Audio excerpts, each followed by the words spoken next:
Where it's going, baby.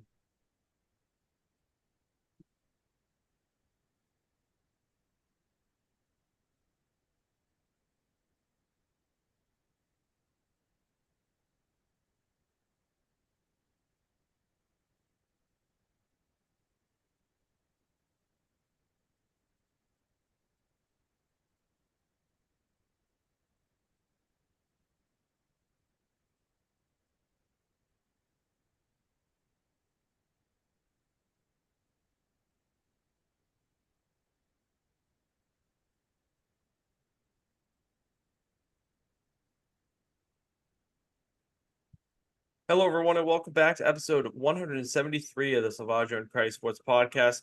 Here for you on another Thursday night. We'll be going back to Wednesdays next year. Quick announcement.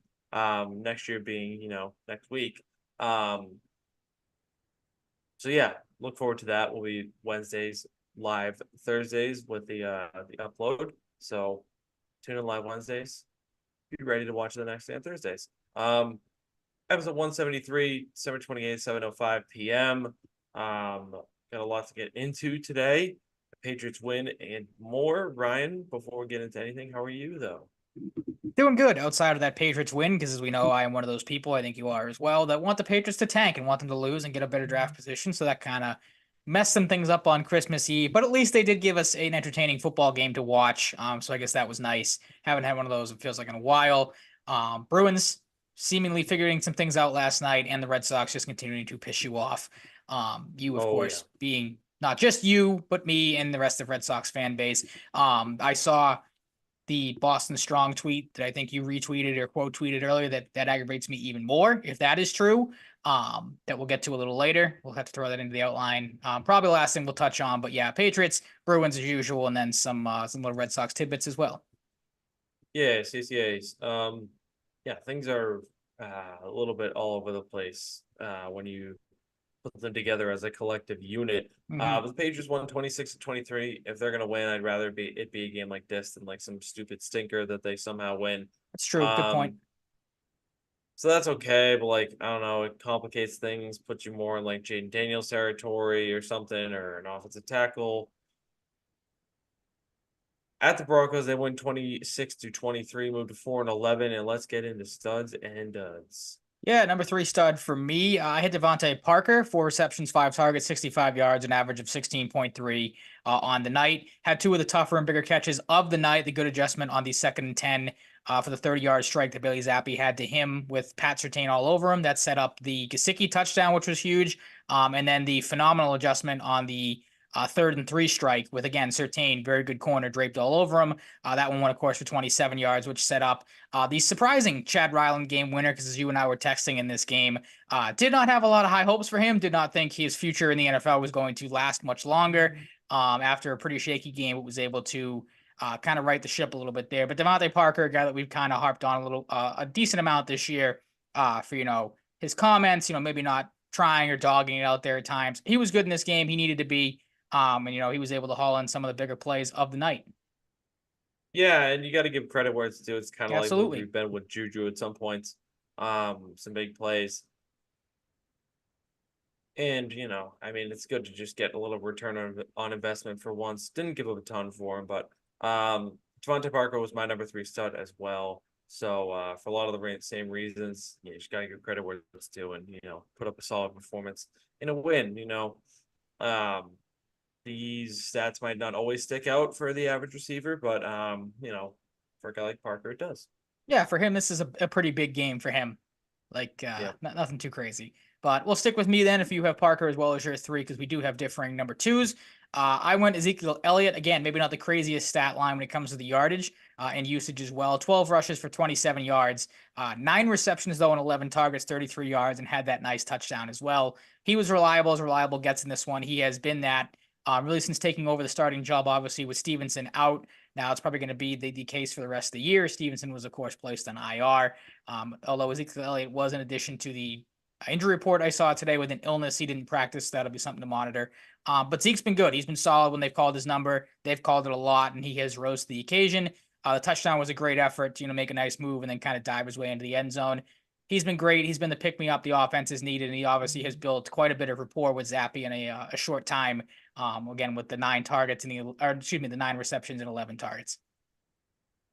Yeah, I mean, you've really gotten I guess as I don't know as much as you can hope for with Zeke with Ramondre out. Ramondre ruled out for the season as well on IR, so we're not getting him back.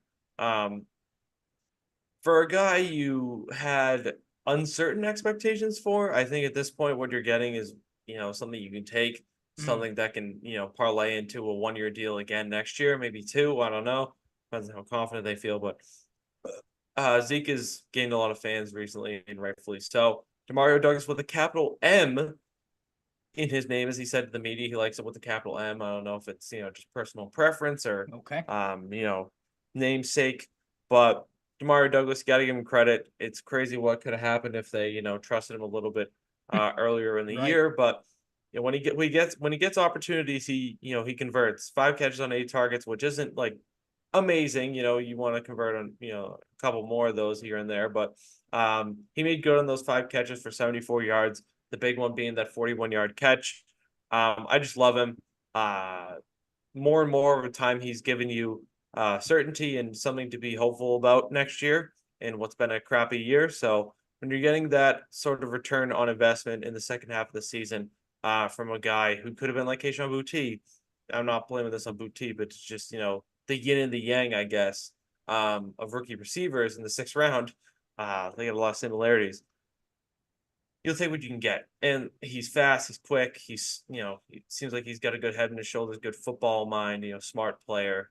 When you get what you've gotten in the 6th round, you got to be happy with it, and without his efforts, especially that 41-yard catch, which was one of the highlights of the game, Mhm. you might not win this game. So Yeah, absolutely. You take what you can get from him. Quick little divergent off of the studs and duds because not to spoil who it is, if you watch the game, it's pretty obvious who it was. But you did not have him as a stud. I did not have him as a stud. Bailey Zappi, is there any reason um why he was left off the studs list for you at least this week? 'Cause pretty good week for Zappi. The game didn't get off to a great start by any means. That's kind of the reason why I didn't have him on mine. With the strip yeah, that sack was as the part of very it. first play of the game. But 25 for 33, 256 yards, 2 touchdowns, 2 sacks, and a QBR of 117.7. So numbers that you think put the guy on the studs list. But you kind of in the same mindset that I was. We're gonna really knock a guy for the very first play of the game. The first half, I don't think really quickly. It was kind of a flip of how Zappa usually performs. Obviously, we talked about it going into this game. Great first halves, but horrible second halves. First half wasn't Mhm. that great, but he turned it on in the second half, so that maybe made up That's some nice. slack. Yeah. Where were you at on Zappy's performance in this one? Yeah, I thought about it, but this isn't like a slight on his performance at all because overall I thought he was pretty rock solid outside of that Mhm. first play for the most part. But it's one of those things where like in this situation, we're gonna talk about him at some point. Mhm. So I figured I would just highlight, guys like Parker and Douglas who deserve it, and our number one, who is the consensus and should be, Mhm. even in a week where Bailey Zappi played pretty good because this man in particular maybe had the best game of his career I don't think you as a can, argue younger that. guy.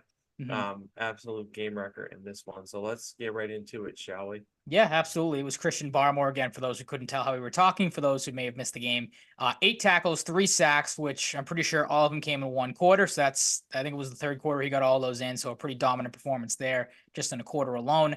4 QB hits, a tackle for a loss, and a forced fumble as well. Played 60 snaps, 87%. We're starting to see more of Barmore, which you and I wanted as the season went on. Extend Um, him.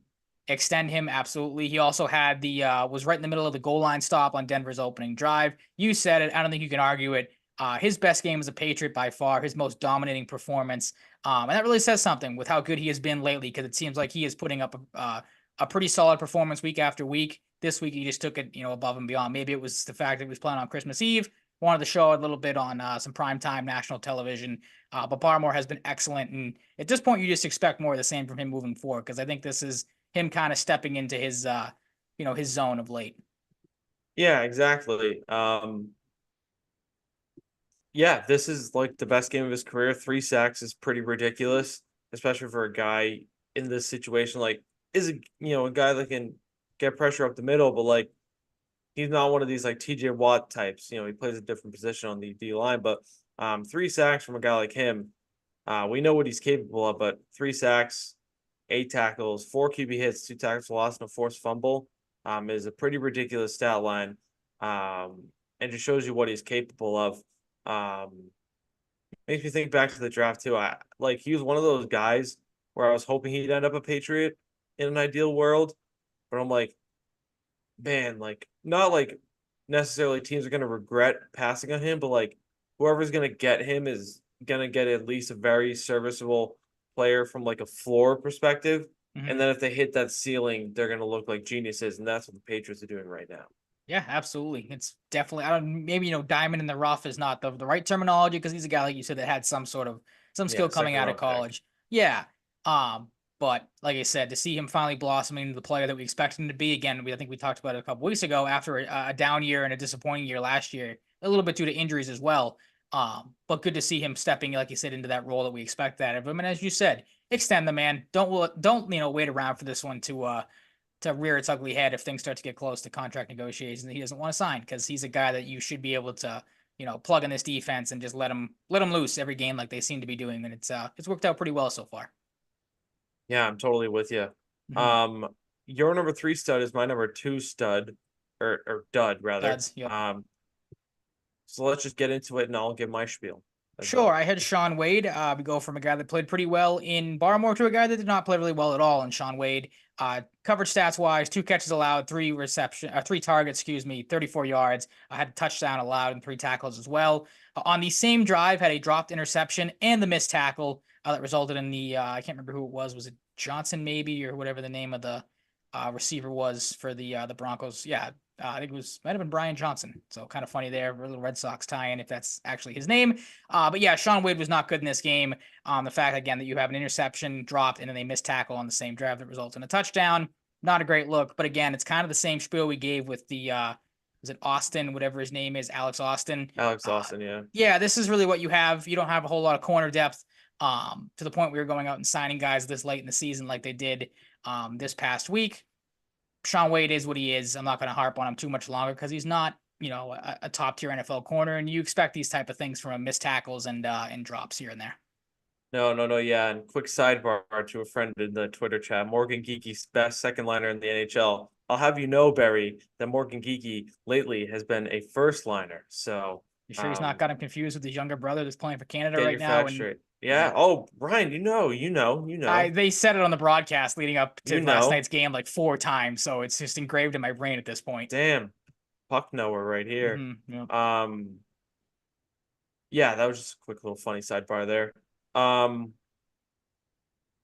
Wade, you're Yeah, number 2 done. Sean Wade's just not good. One of those guys that Bill brought in, I think, batting on that upside a couple years ago. Injuries, not living up to that ceiling. I just remember Sean Wade in his draft year too, first rounder, potentially falls in the 5th round. Just feels like a cascading series of events in a downward spiral. Marco Wilson is elite. I don't know if Marco Wilson's elite, Barry. We'll have to wait and see. So I did like Marco Wilson in college at Florida though. But yeah, Sean Wade was bad. He was my number 2. As I do every week, I highlight somebody that not everybody thinks about, I feel like, that underperforms. Devon Godshaw plays over half the snaps at 51% and only has 2 tackles. I think it's pretty crazy how playing that many snaps in the interior to defensive line, you can't do a little more. That's just me though. He has drawn the ire of us this season, and rightfully so, because he got paid a lot and hasn't really been consistently good for many long stretches at all. So he needs to be highlighted. I'm gonna be the hero that does it. Somebody has to do it, I came close because I kind of struggled not to sugarcoat it here. Kind of struggled to find some duds here and there in this game because again we talked about it last week. Like this was a game that I feel like not a lot of people caught and paid close attention to because again the last game on Christmas Day, like you're doing other things at this point, or Christmas Eve rather. But going back and watching the highlights on YouTube and finding some of the other videos, a couple of plays, just particularly in the run game for the Broncos, Godshaw got pushed around like it was you or I out there trying to get after the quarterback or get after a player. So you highlighted the stats for him. Just watching him on a little bit of film did not really show up at all in that. So I came very close to putting him on my dud list as well. You said it. He's a guy that I have not been impressed with really since he got here. Still to this day, question the extension of the player because he puts up, as I said before, these type of stat lines. It seems like every week, plays a decent amount of snaps, but has one, maybe a half a tackle to show for. So maybe kudos to him. He stepped it up to 2 this week. Maybe we'll get a little bit of a progression as the weeks go on, but at this point, probably not going to happen because, like you said, this is what Devon Godshaw is. Shows up for a decent Yeah. amount of snaps, but doesn't really do a whole lot with them. No, yeah, and I want to take a quick sidebar right here to answer Ken Matthias' question in the Twitter chat. Do you guys think the Pats will sign a top-notch wide receiver in 24 or draft one? At this point, unless they get to the 2 spot, I don't think they're drafting Marvin Harrison Jr., but that will depend on, if QB needy teams besides the Panthers, which is going to turn into the Bears, need a QB. Like if Washington gets number 2, maybe you see Williams may go first. Then the Patriots are 3 or 4 and get Harrison. I think it would take a very lucky situation for that. Other than that, T. Higgins, if he doesn't get franchise tagged, which I expect him to, but then you get a guy like Michael Pittman, or I think Tyler Boyd is actually a free agent as well. Mike Evans might be up too, but do you Mike want? I know Evans. he's had a great career, but I getting feel like older, he's gonna stay. Yeah, that too. Yeah, does he really want to leave Tampa at this Especially point with in his that career? Baker report, he's got another 1,000-yard season. But I'd hope, and I would expect, because they are projected to have top 3 cap space in the league this summer. So, or summer, spring, summer, whatever. I do expect them to do something because how can you not? I'd like them Especially to, if you're looking but for a quarterback of the future, like you've no excuse with all this cap space. I like T. Higgins, I like Michael Pittman, and I like Tyler Boyd the most. So we'll see what happens. do But you I really expect consider something. Tyler Boyd a top free? Like, I don't consider him I consider him Tyler Boyd another, like, is he's a good one of the receiver. Don't better get me wrong. guys. He's Yeah, one of the but better guys, but he's also true. been in a number 3 role. Like That's true. you Yeah. have to factor that in. I'm just looking at the list too. Kendrick Bourne's a free agent, so it depends on what they do with him. That'll, supplement the depth a little bit. Curtis Samuel, I've always loved Curtis Samuel. You've known this for That years. is true. Yeah. He's like a number 2 at best, though. Other than that, there's really nothing. Like you're not relying on Hardman or Barrios, Paris Campbell, God no, Jamal Oh Agnew, God. God no.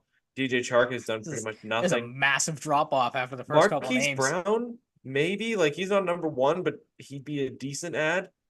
Chase Claypool, no, yeah, that falls off really. Yeah, I think you're looking at maybe OBJ.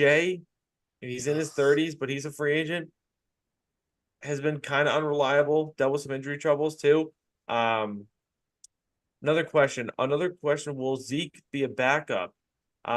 See, If they re-sign him, yeah, definitely. when you said that earlier, I think if he keeps putting up numbers like this and finishes the year strong, I feel like some team's gonna pay for him to be a starter or pay to have more of a role. Yeah, He'll when you get a look at it at that multi-year angle, contract from yeah, someone. Yeah, he loves it here from everything he said to the media. So maybe he's cool maybe with that what he sways does, him then. but Yeah, I think some team at this rate should pony up and at least give him, try and outbid the Patriots to give him a bigger role. yeah, absolutely. But if he's a backup, I'm not going to be surprised at all. So Yeah, I mean, he's it not just gonna get. depends on the backfield he's joining. Yeah, I was just gonna say he's not gonna get massive starter money. So when I say maybe a No, team will yeah. pay him to be a starter, he's like that's a team that's like got a couple of a running back room that doesn't really have a clear number 1. So you bring Zeke in to try to, see if he jumps to that role if he gets a decent contract. But I wouldn't hate him back. Like this was a signing that I wasn't. We talked about it when he first happened. Like not the highest because wasn't the highest on Zeke, but he's proven me wrong. He's been better than I thought he was going to be, and he has shown that he has still more left in the tank. So again, all the praise to him because he's been excellent with the improved playing time. Yeah, for sure. He's an interesting guy to watch right now. Our number 1 dud is a consensus. You And skipped my number not a 2 good though. one. My Wait, number what? 2, because we had Sean Wade as your number 2, so we did Godshaw for you, Wade for you. We did not do my number 2 dud. And my number 2 dud. Oh yeah, no, I My mixed number that 2 up. My dud bad, my ties bad. into our number 1 because this Yep. guy was the We'll just starter and parlay he it was so into this. bad he got benched for a guy that was worse. James Ferentz is my number 2. Played the first game, or played He started the game, as I said.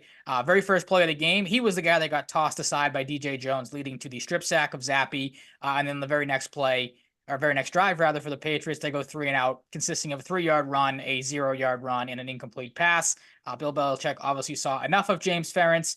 I think you and I have seen enough of James Ferentz in his tenure with the Patriots, because this is a guy that just is not very good. He's basically there, again, because you just have not, replenished the position of offensive line enough where you have to, go to these type of guys like the Ferentzes, the McDermotts, and in the number one dud case, maybe a little different circumstance because he is still young. He's a rookie, so he's trying to find his way. But another really, really bad week for Antonio Maffi. One hit allowed, 3 holding penalties. One, of course, was negated. But again, it would have been his 3rd holding penalty. His first one negated a 5-yard Zappy scramble. The second one negated a 6-yard Ezekiel Elliott run. And again, the third was declined. Not a great game for the offensive line, at least in the first half. But Maffi was not good. Neither was Ferentz. You had Maffi, like you said, as well. So what were your thoughts on his play? Things just aren't working for Antonio Maffi. He had like a couple moments really early in the season, but every time he's been relied on, I feel like the negatives outweigh the positives, unfortunately. For sure. It's just a rough game. Like, not this guy that was projected to be a like a surefire, awesome starter at guard as a rookie, but it's been a tough year. You got to just, highlight the negatives when they happen, I guess, but not someone I'm super worried about. So yeah, that's really about it with Maffi. I think we both have a pretty firm answer on this one. Another question from Ken. Can you see Demario Douglas as being a number 1 or 2 receiver? In terms of talent, I think he could be a number 2 receiver because I'm hoping they add someone with, a bigger price tag. I'm in the same mindset. But like, price tag wise and maybe I guess skill if he hits, his prime form. Kendrick Bourne, if he comes back, or Juju Smith-Schuster could be a 1 or a 2, depending on again who else you add. But in terms of pure skill, and if they really trust him and give him a bigger role more consistently, I could definitely see Demario Douglas being the number 2 receiver on this team next year.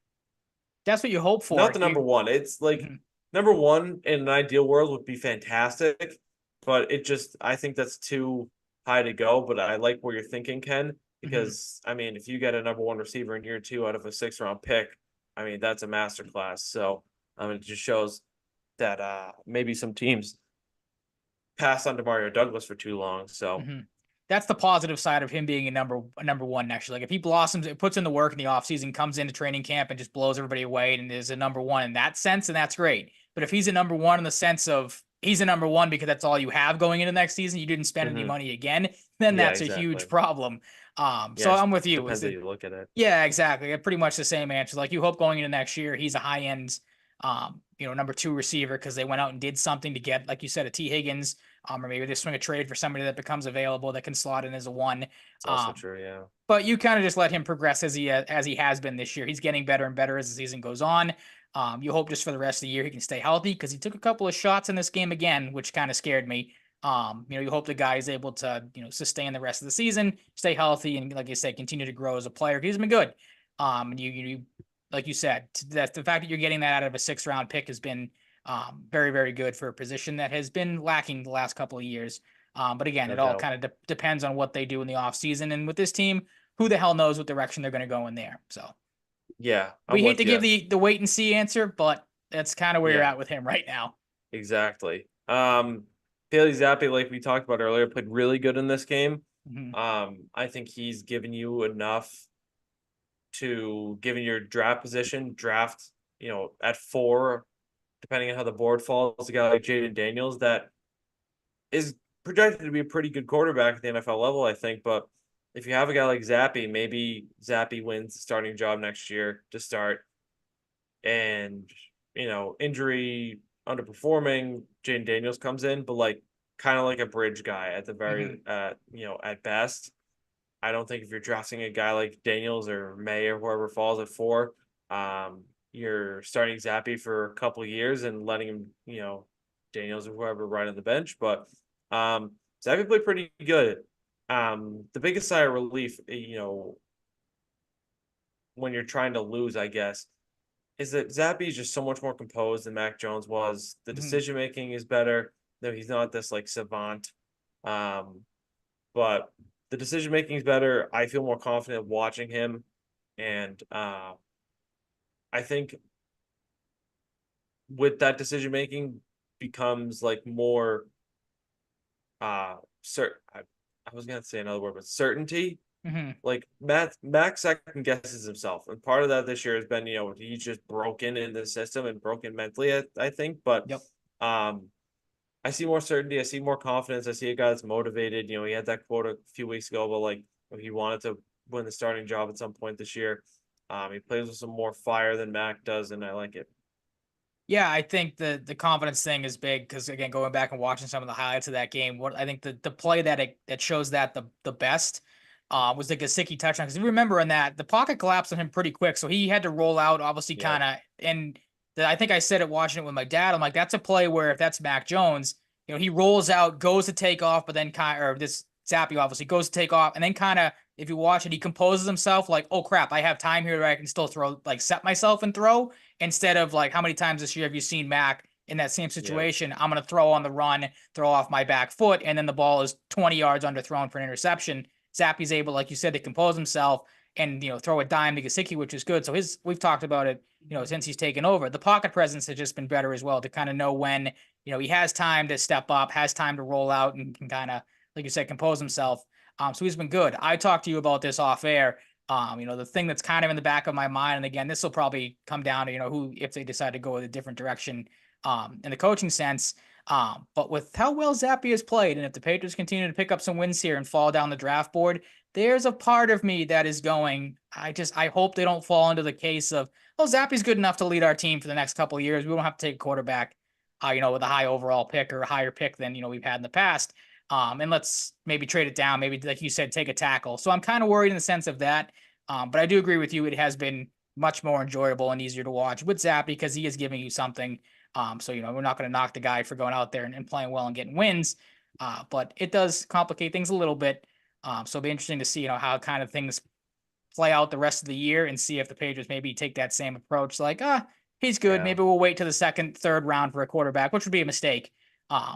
But it does obviously give them options. It's something, that'll have yeah. to weigh on I'll them say heading into the this. draft. I'll say this now too. If he keeps playing good, they're going to talk themselves into it. They're going to draft Joe Alt from Notre Dame or Olaf Fashanu from Penn State and take Michael Penix or Bo Nix in the second round. And I'm not going to be thrilled, but that's just something I'm putting out there in hopes that I'm wrong, because you got to go for the sure thing. At this rate, The like, surer thing, at mhm. least, you never know, but God, this win is really, really complicated things more than it needed to. Yeah, I mean, like we said, talking about it earlier with you over text and then kind of thinking about it again, like, you're obviously out of contention for the first round pick or first overall pick at this point. Second's probably going to be tough to get the rate they're going. You mentioned it. I asked you, how likely is it that Marvin Harrison Jr. falls out of the top three? You said probably not at all. So that's kind of where I'm like, if they want to take okay, Zappy's our bridge guy for a year. Maybe we don't have to take a quarterback in the first round. Again, Nix isn't the flashiest name, but if they take him in the Like I second round, said, I though, you wouldn't hate still it. should take a guy in the first round, My point was going to be at this especially point. if it's Daniels, because I think he's going to take a little longer than the top two to get to that Okay, so this then NFL leads into readiness. maybe a question I can ask you. And if the Patriots can find a way to get to the third overall pick, and both May and Williams are off the board at 1 and 2, and the opposite, obviously, Williams is going to go number 1. And you're sitting there with a chance to take Daniels at 3 or Harrison at 3. What direction are you going in? Because this is where I'm at. Like, if they can get to 3, Why did I'll, you I'll ask me take this? I'll take because I wanted to give my thought of I'll take Harrison at 3 and wait on the quarterback. That way, if Zappy gets again, we're saying the same thing with Mac. If he gets a number 1 receiver, then maybe things look different. Zappy has shown some ability. Maybe get him a number 1 receiver. Maybe things start to take off and you can wait on the quarterback. But that's what I mean. This is a tougher spot to be in than it was a week ago because they had to go and win this stupid game, and now we're playing this game again. Do you take the high-end quarterback, or do you take the sure, not maybe sure thing, because you never know with draft picks, but the looks to be sure thing wide receiver? Or do you try to keep winning and then fall down the board further Ryan, and, like you said, take a tackle? Ryan, I like you less than I did before. Fair. It's fair. That's why I gotta ask these tough questions. That's what gets people interested.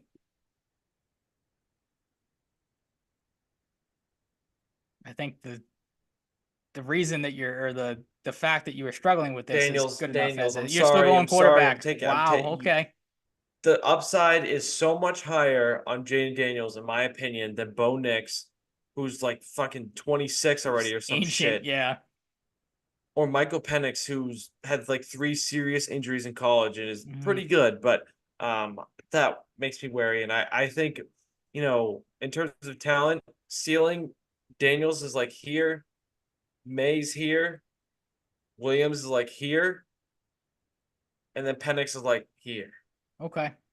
So very similar, but Um, yeah, I like, this is one of those things where if, Daniels were to not pan out, you look like a moron, but mhm. the quarterback position is so crucial. And the free agent class, unless you're signing a guy like Baker, which I don't think would make a lot of sense in this scenario, Mhm. unless you're really trying to compete and Bailey isn't the guy, you need the quarterback of the future. This is the biggest draft in maybe franchise history. Um, Just wild because we said that about the Mac Jones draft. I feel like yeah, with well, that high of a pick this is is way different. different. Absolutely. Um, God, I hate that you asked me this. I I was had to. hoping this would be like if you asked me something like this, be like a month from now. Mhm. Can we move on to the Sure. Bills? Absolutely. Ugh, man, you're stressing me out. I apologize. Week 17, Bills on the road this time.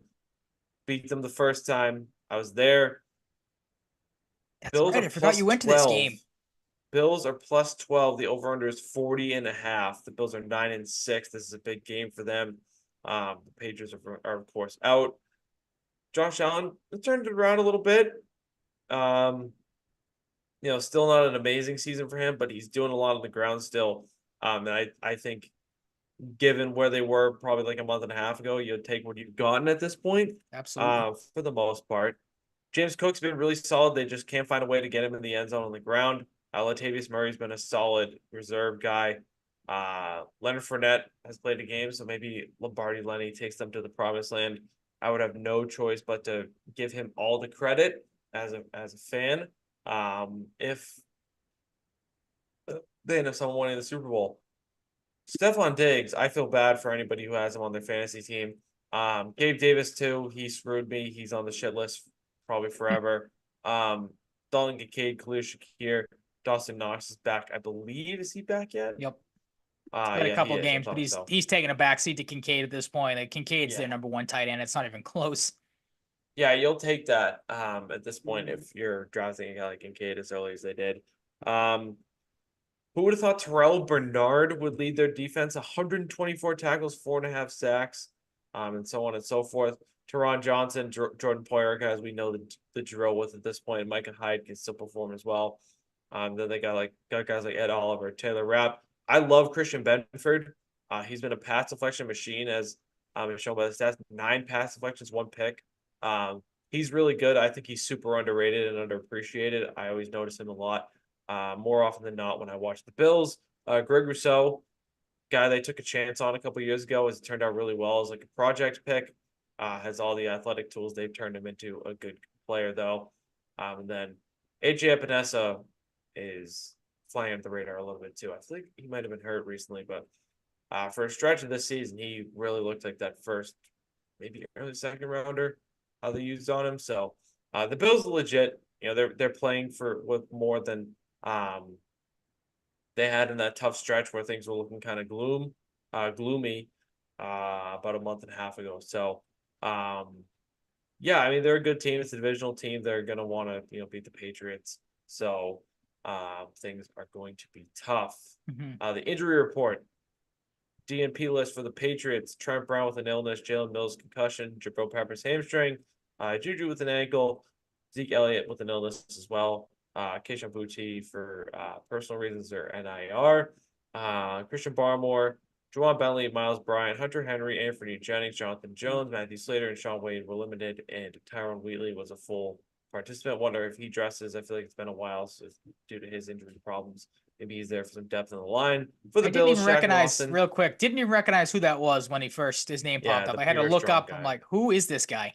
Yeah, the guy from Pierre Strong. That's Also right. dealt with a big Okay. injury, so yeah, give him the benefit of the doubt, I suppose. For sure. Yep. Shaq Lawson did not participate, limited for the Bills were Terrell Bernard, big one. Epinesa, Damar Hamlin, Micah Hyde, and Ty Johnson, full participants. Reed Ferguson, Taquan Jones, Cam Lewis, Justin Shorter, Dorian Williams, Leonard Floyd, Von Miller.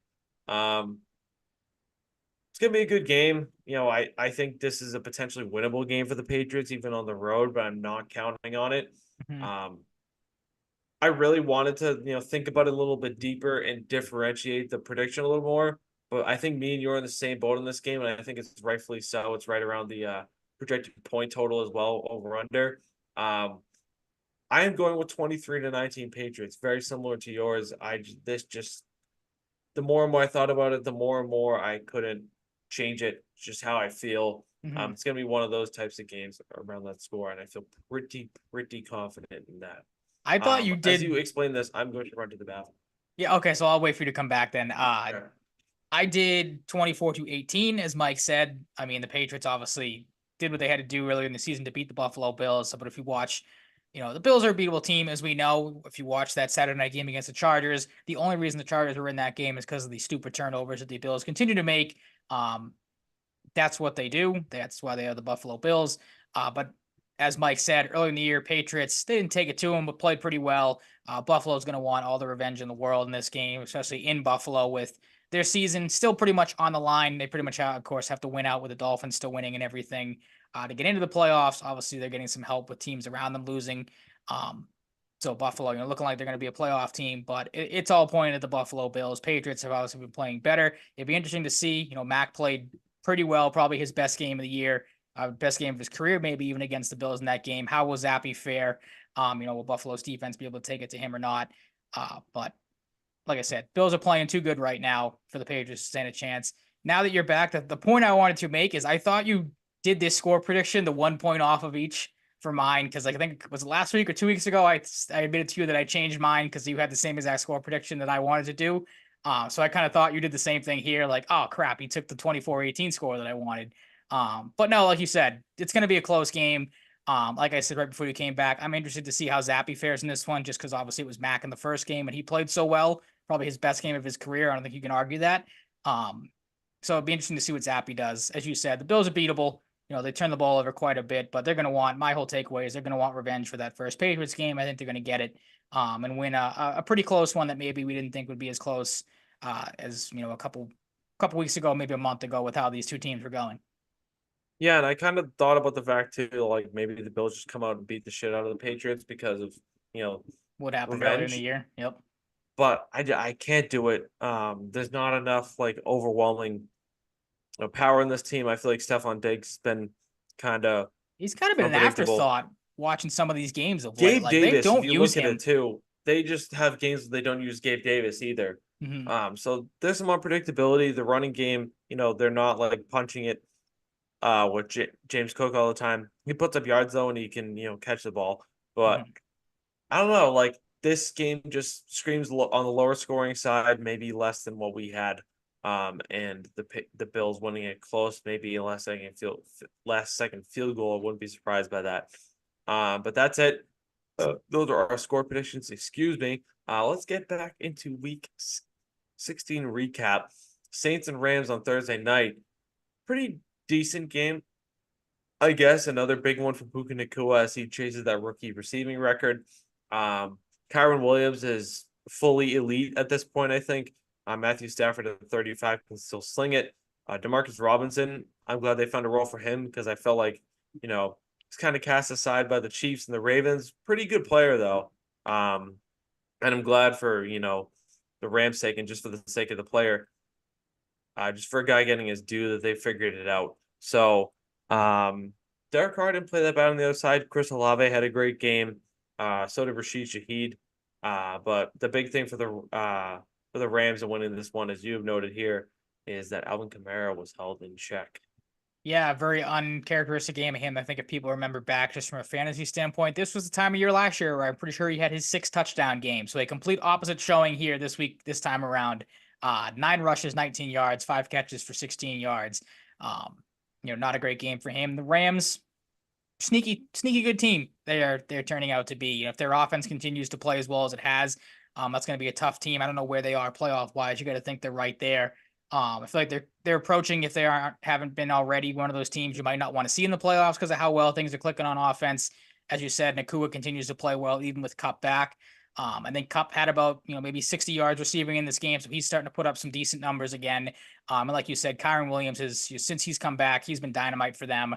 Not really getting involved in the passing game as much, but that hasn't hurt him. They've turned him into more of a traditional running back, and he's putting up over 100 yards. It seems like every other week now. So he's been good. Stafford is looking healthy and looking good as well. So the Rams, going to be a tough team if they can find a way to get into the playoffs again.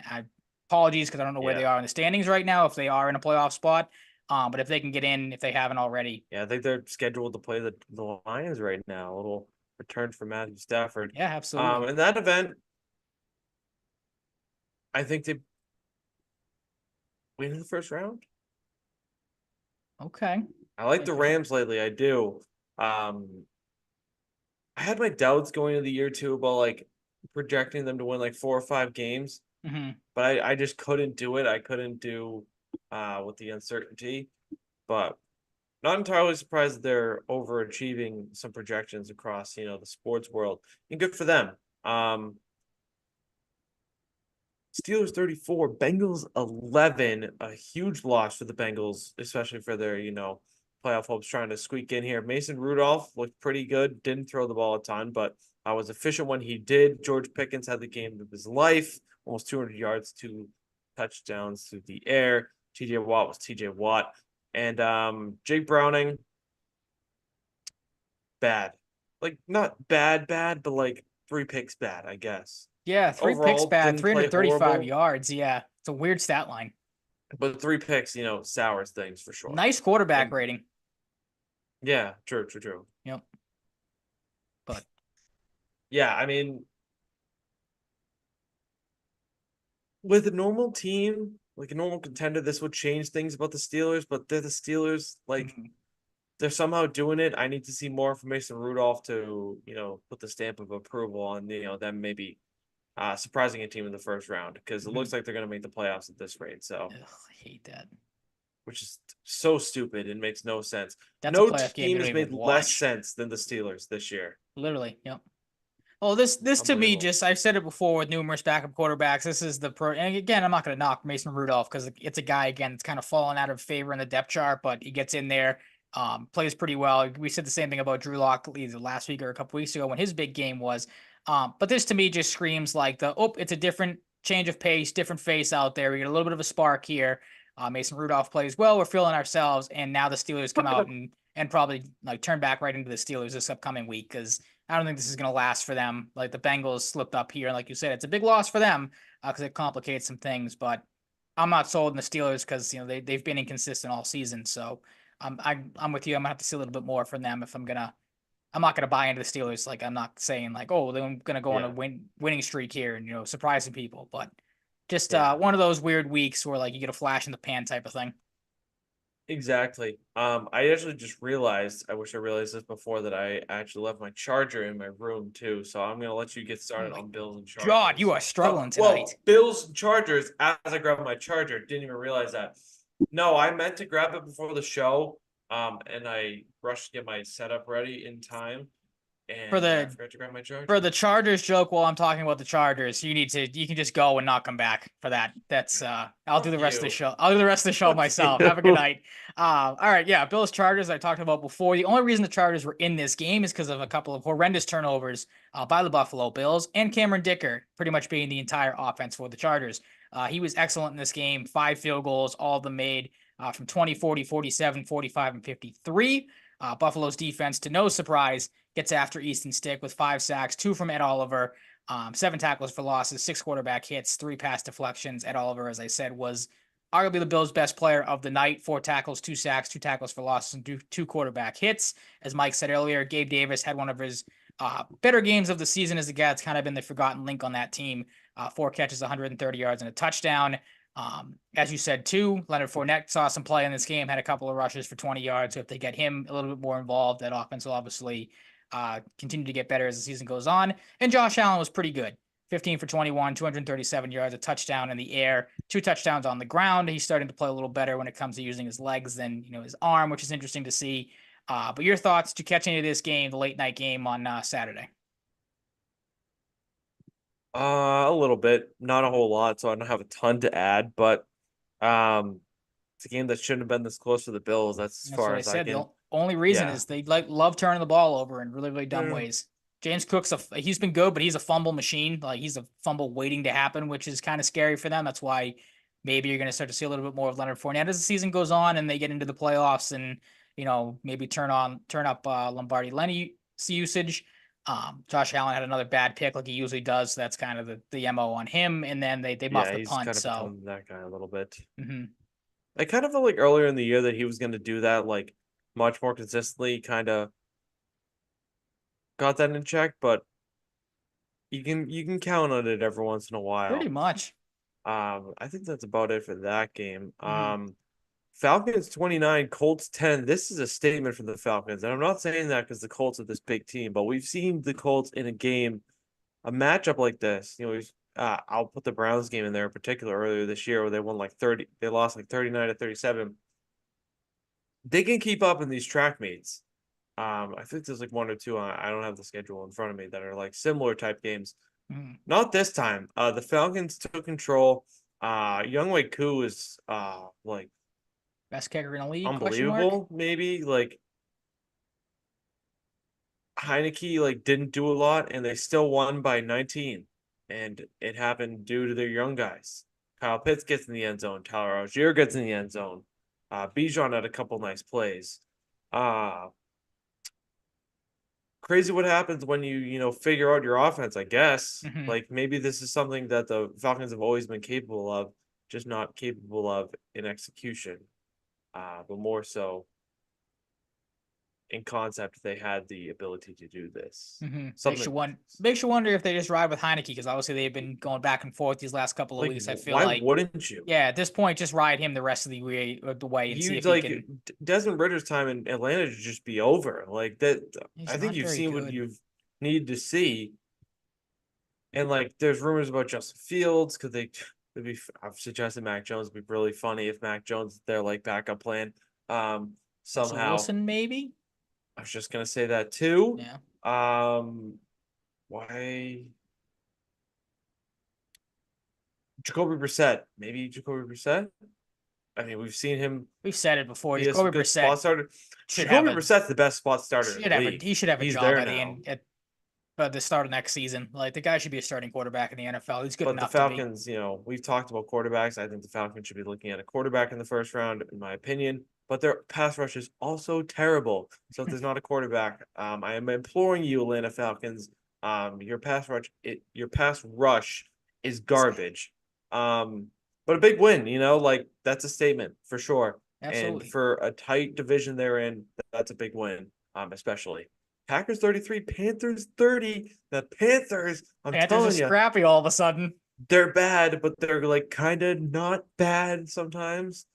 They have moments. Bryce Young was solid I look like the number 1 overall pick. early on, didn't look great, but found his stride, I think. The running game was fantastic for the Packers on the other side. Romeo Dobbs gets in the end zone. Tucker Kraft had a nice game. Saw Chuba Hubbard and Amir Smith Marset get in the end zone. DJ Chark finally had a good game. I feel like he hasn't had one all year. Adam Thielen has been a nice pickup for them. And Preston Smith was a big story as well.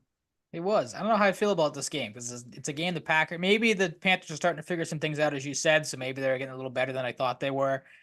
Keep winning, baby. Yeah, I guess so. But like, I thought the Packers were good. The fact that they put up 33 points, but the fact you only beat the Panthers by 3, like I don't know what to think about the Packers anymore. Like they'll have one week, like the Thanksgiving game against the Lions or the game against the Chiefs, where they look phenomenal and like, okay, this team's maybe going to start to win a couple games here and there, take off a little bit. Then they have a game like this where obviously they win it, but you should not have been able to, this game should not have been close. Again, Bryce Young finally looked, like a top pick here. But these are games the Packers, if you're a good team, you should be able to put a team like the Panthers away. Mhm. It's been an up and down season for the Packers. I think I said it a couple weeks ago when we talked about them. I feel like this is kind of going to be their identity going forward. Like they're a young team, young receiving core, young quarterback. So they're a work in progress. It's clear as day. But right now, I don't know. Like I said, I don't know how to feel about the Packers. Yeah, and my preseason prediction of the Packers to win 6 or less games is officially dead. It almost held on for another week, but good for them, I suppose. Browns 36, Texans 22. Given the lack of a starting quarterback, I'll give the Texans some slack. They're getting him back from all accounts so far. But Browns played really good, and Amari Cooper had one of the best games from a receiver we've seen in a very long time. Seemingly out of nowhere, but like I guess he's good enough, but not like you expect this guy from like expect this game from like Chase or Jefferson or whoever else. David Njoku did not hit over 48.5 yards, kind of cringe. At like 44, like halfway through third quarter, and just didn't do anything else. Joe Flacco, I still don't understand how he's doing this I don't get it. with time off. Maybe it's a system. Maybe it's just vibes. The Browns are, I think, overachieving still this year. But at this point, I don't really know if you can say overachieving because this is just who they are, I think. And this is another team that I think teams should be scared of in the first round. Yeah, I definitely don't want to play him going into the playoffs. Yeah, like we've if seen they what were Joe going to be Flacco this can do in good, the playoffs too. Like if they were going to be this good, it was going to be because their defense, especially with the Deshaun Watson injury, like then you have Joe Flacco come in and you're like, okay, like this team can do something in the playoffs.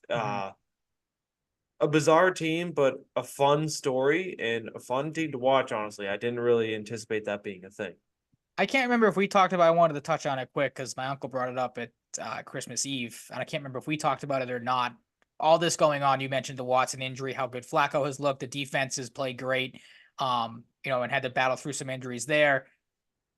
Kevin Stefanski, Coach of the Year at this point. I feel like I think there's a case, yeah. Yeah, I mean, with everything that's gone wrong with the Browns injury wise to what's happened now, and they're still, like you said, beating teams and maybe overachieving here and there. Like maybe it's I can't really think of anybody right now that's again off the top of my head. Like the Texans obviously have been put in a crappy spot. They're losing games. Like D'Amico Ryan, I'm still high on.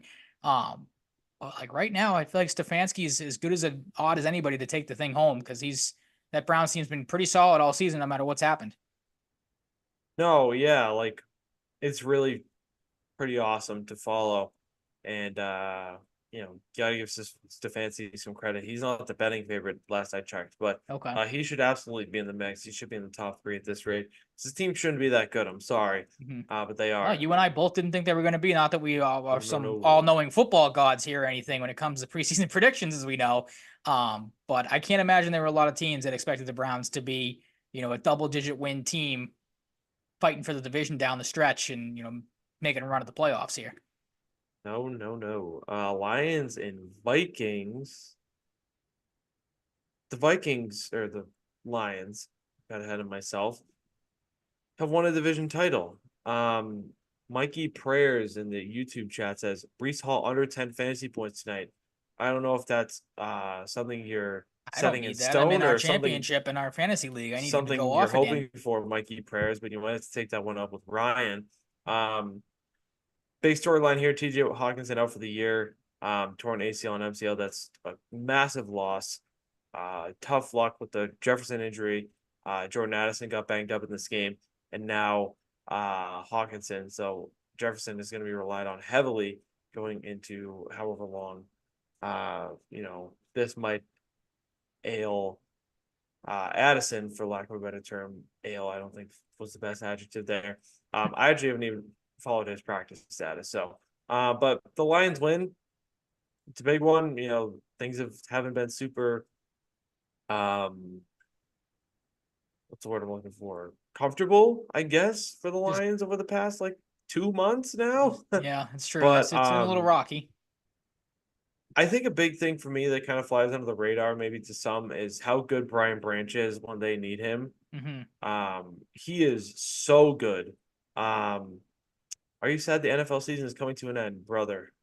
Let me tell you, I am. Is that even a Um, question? Like, I don't know who's yeah, happy. I Like, mean, I mean, I'm a yeah, it baseball fan by sucks. heart, but like when football ends, I'm not being Yeah, like, yeah, football's like right. that's Yeah, tough. it's a tough reality. You just got to savor it at this point. Um, Detroit's defense absolutely cooked Nick Mullins, and I needed more from Nick Mullins in Dynasty. Didn't expect to win, but had to pick him up because of all my quarterbacks getting injured. Um, Nick Mullins turned the ball over a ton. I think 6 times, 4 picks, 2 fumbles. Um, the Lions did But just back. enough in the end, though. Like this game should have been a bigger win for the Lions. I feel like. Yeah, I mean, I was surprised it was as close as it was, but like you said, Jefferson Osborne kind of kept things close.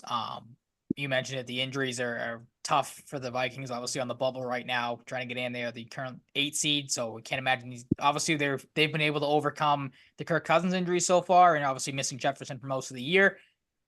You lose your one of the better tight ends in the league. JJ Watt has been very good for them this year. Like at this point, I feel like it's just all these injuries are starting to pile up at the worst possible time, and how much luck do the Vikings have left? But like you said, the big thing, obviously, congratulations to the Lions after the years we've talked about it. I feel like every time we brought up the Lions, it's not to harp on the struggles they've had, but obviously to go through what that franchise has gone through to finally get a division title after 30 years, is crazy. And I just said Stefanski's a good case for Coach of the Year. Got to think Dan Campbell's right up there as well. Like he's obviously turned that franchise around quite a bit, and it's been fun to watch the Lions as we talked about last week. Fun to watch them throughout the season. Yeah, I hope they figure it all out in the playoffs because they'd be really fun to watch make a run. You'd love to see him go on a run. Absolutely. Right. Jets 30, Commanders 28. This game had no business having this many points, especially with how bad St. Howell played. Um, excuse me, Brees Hall played his balls off. 191 total yards and 2 touchdowns, 20 rushes, 12 receptions on 16 targets. A completely ridiculous Christian McCaffrey-esque stat line from Brees Hall. Sam Howell's been pretty brutal the last month. 6 for 22, 56 yards, 2 picks, sacked once. Can't believe he wasn't sacked more given how much he's been sacked all year. Jacoby Brissett comes in again, plays well at 10 for 13, 100 yards, a touchdown, and 10 rushing yards. Chris Rodriguez breakout game. Maybe this is a Perhaps. guy that's a decent backfield piece of the future. I feel like Antonio Gibson has fallen out of favor. Like you'd expect a guy like him to maybe pop off a little bit when Brian Robinson's been banged up. Then you have a guy like Chris Rodriguez find pay dirt twice and get 7 yards through the air. But Greg the Leg was the big story here to pull it off, or help pull it off rather, for the Jets. Mm-hmm. Yeah, not that the Commanders are playing for anything at this point, but I'm glad they're going with again Brissett at the end of the year because it's 2 weeks in a row now where the guy is almost led you to a comeback win. Obviously, 2 weeks ago against the Rams, I think it was this week against the Jets. Obviously, they fall short. But a guy, as we talked about, proven again and again that can be a very good spark plug for a team. And again, I think should probably have a starting job somewhere in the NFL, if not, a de facto starting job, be in the consideration, be in the running somewhere because the guy's got talent still. And should very well, be in the running for whatever team he ends up joining. And like you said too, Brees Hall was phenomenal in this game, and you got to think the Jets are probably going to try to lean on him a little bit more tonight against the Browns in the first game of Week 17.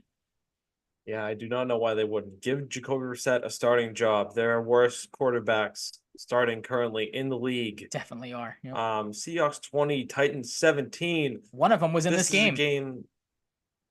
Yes. This is a game the Seahawks should have won by more points, I feel. I won't say the Titans have given up, but with injury troubles to Will Levis and Ryan Tannehill back in, Derrick Henry being a wild card, whether he goes off or not every week. Tyjae Spears had a good week, I believe. I don't have the stats right in front of me, but I think I saw something. He is 1,000 yards in his last however so many games. Like he's kind of been going off from scrimmage. He had 9 for 40 and 5 receptions for whatever, because it's cut off on the Google preview here. But the Titans are weird. Like they're just not going to make the playoffs, so you might as well just lose out if you're them. I think they're probably heading towards a coaching change, but Mm-hmm. we heard a report a month ago that they probably aren't leaning in that direction. Vrabel kind of seems to be pissed. doesn't really surprise me. I was just Geno gonna say, how Smith, could you not be? yeah, Geno Smith comes back, plays good, gets sacked 3 times though. DK and Colby Parkinson, as everybody expected, went off. Colby Parkinson, for his standards, went off because he got in the end zone. And the defense, when you get to this point in the season where you're kind of fringe and Boye Mafe, who you spent a big draft pick on, shows up, that's a big thing. Absolutely. I have a question. Okay. Correct me if I'm wrong or if I missed something, but Malik Willis is still in the NFL, correct? He didn't Yep. fall off, get hurt. Mhm. He didn't kill somebody or do something bad to force him out of favor. I don't know why the Titans hate this guy so much. You Yeah. have to just hate the player something fierce if you think that Ryan Tannehill is the option Yeah, that's going to start winning you games. At this point, I would play the kid they might just to be see if you can doing get something for him in a Tannehill trade. solid at this point. I don't I get kind of why they wonder don't ever. I kind of wonder looking back, Malik Willis was projected as a potential top 10 pick for a while leading up to the draft. Then draft night, he ends up falling eventually to the 3rd round. Mhm. I wonder if the Titans just took him because he was too potentially awesome to pass up on at that point. They're never going to As know a if guy they that could have play gone him. top 10. They're just never gonna fucking play him. Yeah. It's very bizarre team. I think that team needs an overhaul Absolutely. at multiple levels because they suck. Their uniforms need an overhaul. Again, yeah. Ryan, the Jacksonville Jaguars have lost 4 Frauds. straight games. Stamped frauds. They lose to the Bucs 30-12. Baker Mayfield, once thought of to be a fraud going into this year by some, is earning himself a nice next contract. However long Absolutely. that lasts, I don't know. Wherever he goes, maybe he sticks around here. I don't know why they Should stay wouldn't in keep him Tampa Bay. around. Yeah, they'd be dumb if they let him go at this point. Rashad White is nasty. Didn't go off this game, but I think we've seen, for a big stretch now that he is very capable. Mike Evans is Mike Evans. Chris Godwin has had some nice weeks the last few weeks, which has been big for them. This is another team. I know I'm throwing it around a lot. Don't know if I'd want to play the Bucs in the first round, especially if we might get an Eagles Bucs first round at some point, or Bucs Cowboys, depending on how the NFC East shakes out. If I were either of those teams, I don't know if I want to play the Bucs. Bad matchup. I think the Cowboys. Yeah, I think the Cowboys can handle them, but we've seen the Cowboys. At times, they're not ironclad, so I'm not going to rule that out. With the Eagles, it would be so right Cowboys to lose on the right road now, to the Bucs too. Right now, I'm saying the Bucs will beat the Eagles in the playoffs. I don't dispute that at all. The Bucs are surging right now. The Eagles are faltering if they haven't already. There are, I think, big problems in Philadelphia. But the Bucs are good. I've said it before. I'll say it again. Baker has completely flipped me. I thought he sucked. I thought he had no, especially after he flamed out in Carolina. I thought that was it. This guy, is just take a flyer on him. At this point, who's the backup for Tampa Bay? Is it Trask still? Ride with Baker for a couple of games. Go to Trask. You've gotten more than a return on investment, especially for a team. Absolutely. Even if he's playing like this, I think there's a conceivable reality where they have 1 or 2 less wins and they're fighting. Mm-hmm. He has won games for them this year. And like I said, going to the season, one of my big things, this is Baker's last chance, I think. Absolutely. Yep. I think you said that last week too. He's here. However much longer it lasts is to be determined. But good for him. He's a guy to root for. Absolutely. Yep. In my opinion. Bears 27, Cardinals 16. This is a winnable game for the Cardinals, and a game I wish they won, but they didn't. Justin Fields, this is a game if you want to stay in Chicago that you need to play better. Mm-hmm. Maybe is the kiss of death. We'll see though. Khalil Herbert came back to life ever since he came back from injury a while back. He's been very quiet, but he stepped up. Big reason they won. Cole Kmet. I'm not ready to call Cole Kmet this stud, but he has flashes. He has moments in games where I think he's a very serviceable tight end. Kyler Murray played good too. It just wasn't enough. They just don't have enough firepower on the Cardinals, and the Bears have a very small chance of making the playoffs still now. It's still crazy to think of. You can make the playoffs and get the number 1 overall pick. I know. That would be wild. But yeah, I didn't really catch a whole lot of this game, to be honest, because why would you really tune into Cardinals and Bears? But it was a weird game for Fields. He gets the win, like you said. Looked pretty good on the ground, as he usually does. The 97 rushing yards and a touchdown. But the 15 for 27, 170 yards, that's not going to really inspire any confidence, I feel like, in a lot of people. Still not a great game through the air, just a 71.5 quarterback rating. So, I put in the outline he silenced the doubters for at least a week because they got the win. Mhm. But did he really? Because that stat line isn't the greatest. And I'm sure there's still people that are like, he's not a, NFL quarterback. The guy can run. It's the same jokes I feel like a lot of people make about Lamar Jackson. Like, scrappy guy. he's a glorified running back. But Yep, he's a little he's scrappy little guy. absolutely. We still got 2 weeks to maybe prove some more people wrong, or there's going to be Yeah. some big questions in Chicago still. Yeah. I don't know, man. I'm very mixed on Justin Fields right now. I need to see these next couple weeks out. Maybe more if they make the playoffs somehow. Dolphins 22, Cowboys 20. This was one of the more interesting games of the week. Neither quarterback played amazing, but both played serviceable, I guess. Offensive lines weren't much of a help, mainly the Cowboys. Dak got sacked 4 times, Tua once.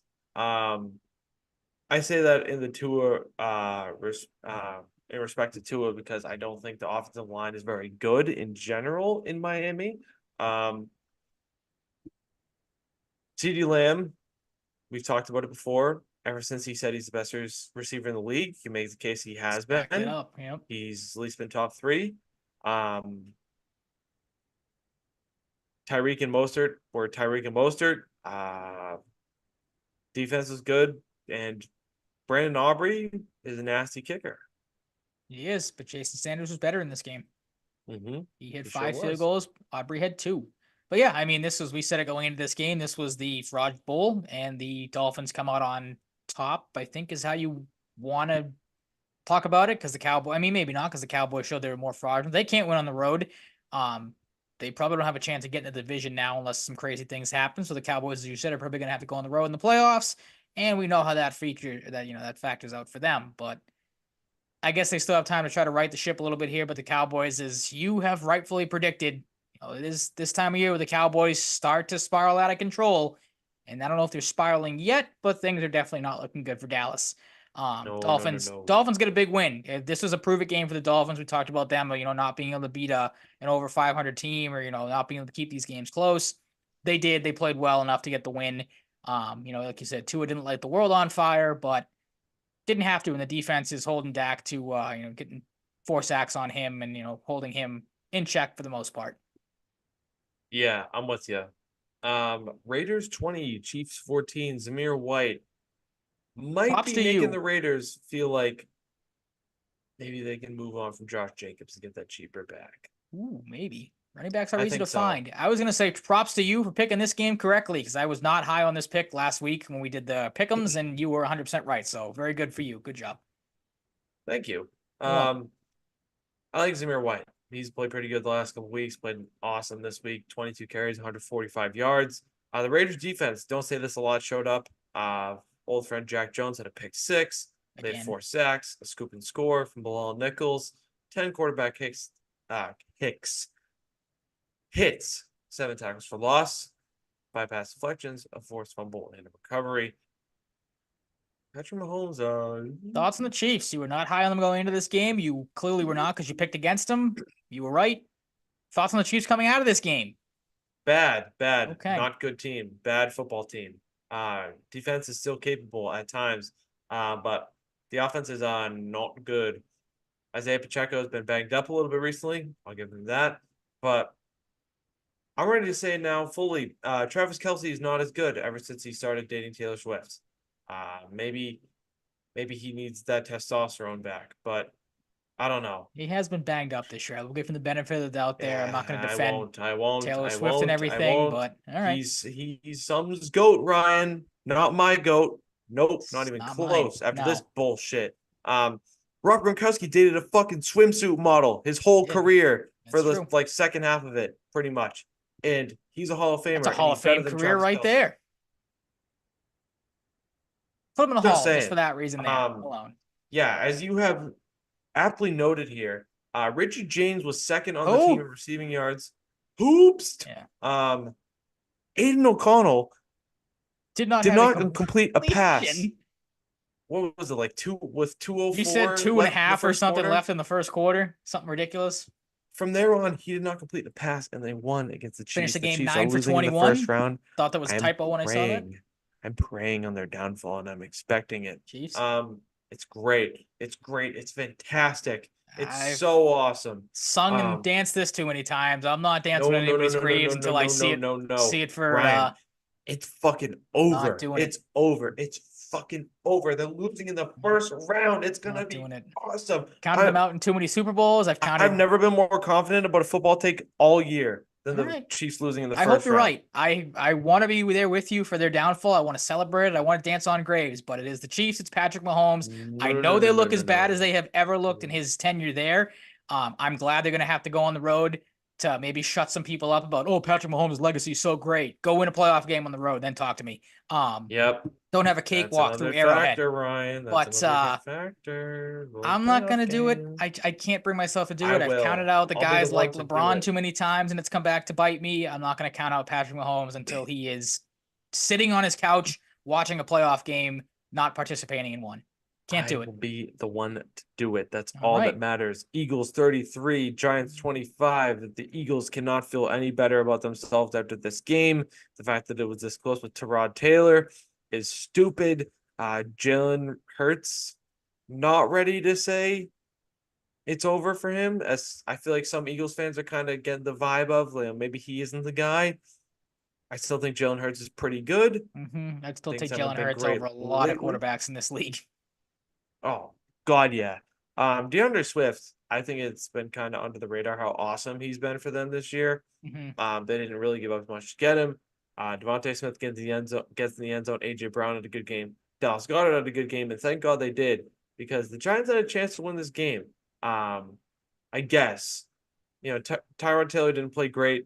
Tommy DeVito didn't play great. He gets benched. Saquon was huge for the Giants today. Darius Slayton showed up, which he does every now and again, I guess.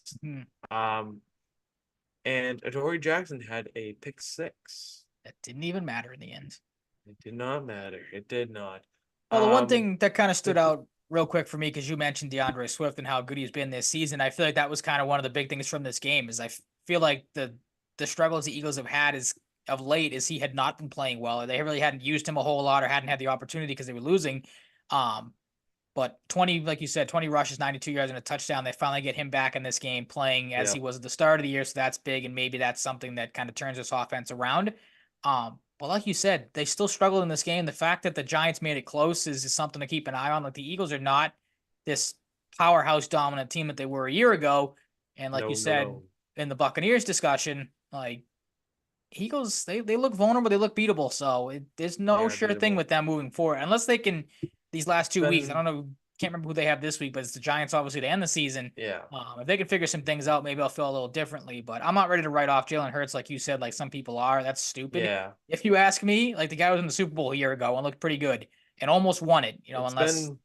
It's been a bizarre year for some teams that should have been way better, like the Eagles and the Chiefs. Yeah, absolutely. Yep.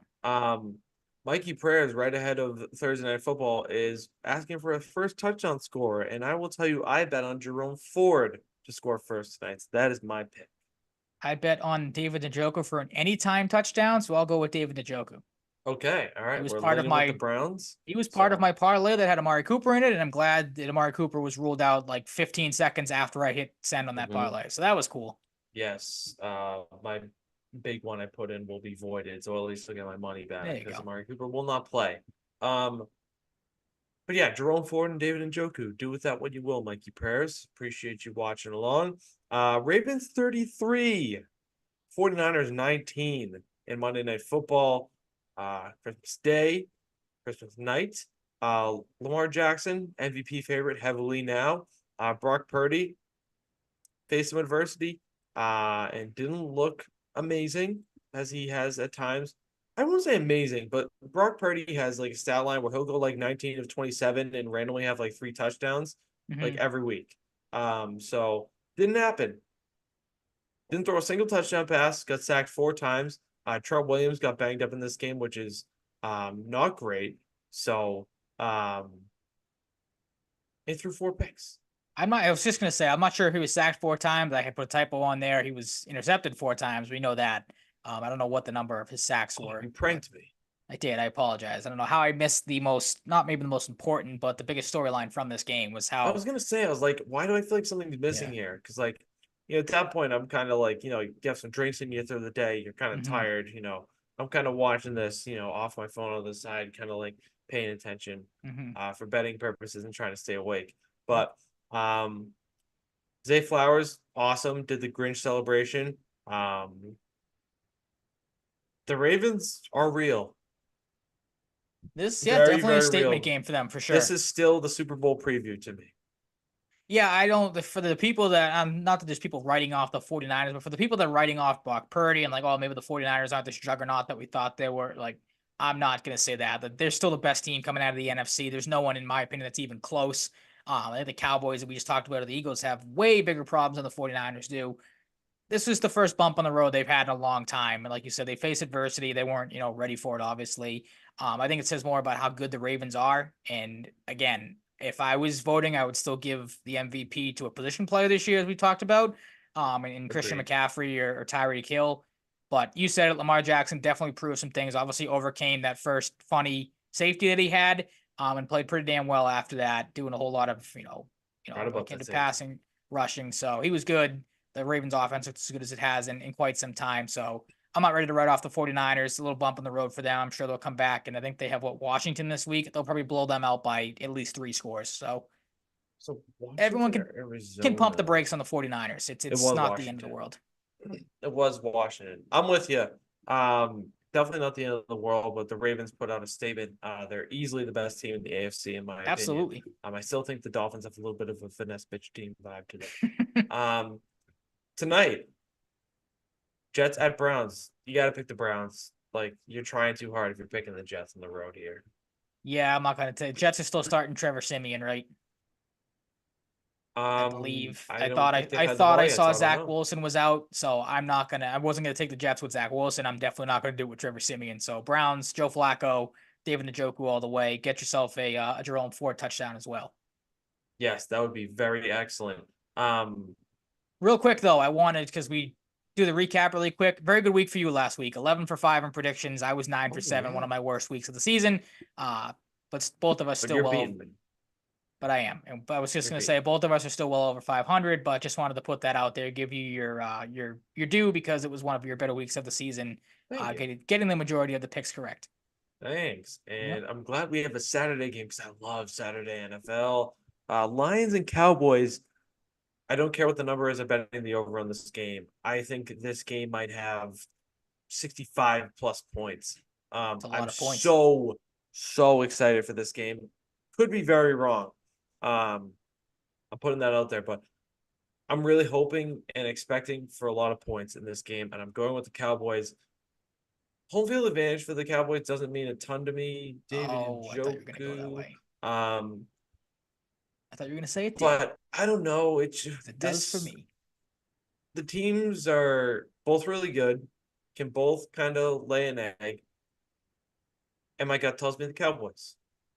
If That's this really was simple as it gets. if this was in Detroit, I would have taken the Lions without batting an eye. But like I said, on the opposite of you, I think home field advantage is going to reign true here. Cowboys back home, the only place they can seem to win and play really, really well. Lions, maybe, I don't want to say throw a stinker, because I think this game's going to be good as well. But Lions coming off the high of, again, the first division title in 30 years. Uh, Maybe they're a little lackluster out of the gate in this one. Cowboys take advantage and get a game that I think will be a close one, maybe down to the wire, but a Oh win my God, are you nonetheless. serious?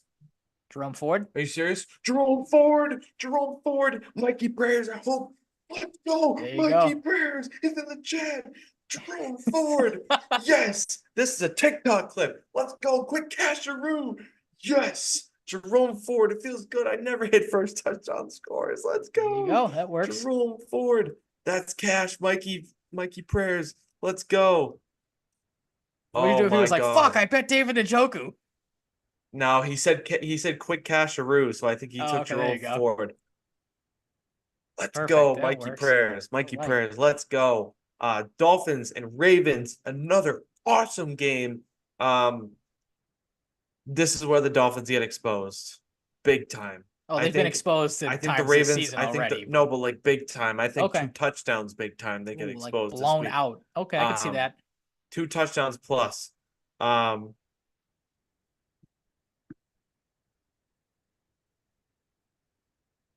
I think Mikey Prayers is truck. I wanted to say that earlier, and I He just didn't. texted me Mikey Prayers is on fire. What was the first thing he said in the chat? Do you remember? Because it was something that like it dawned, like a little light bulb went off in my head where I was like, He said Brees Hall under 10 fantasy yeah, points because you're because I was facing gonna say, him. I'm like, I'm playing Truck in the finals in our league, and I'm like, that sounds like something he would say, but I'm not gonna be that guy that's like, oh, I'm conspiracy theory over here. But it did dawn on me where I'm like, that's kind of a coincidence, I feel like.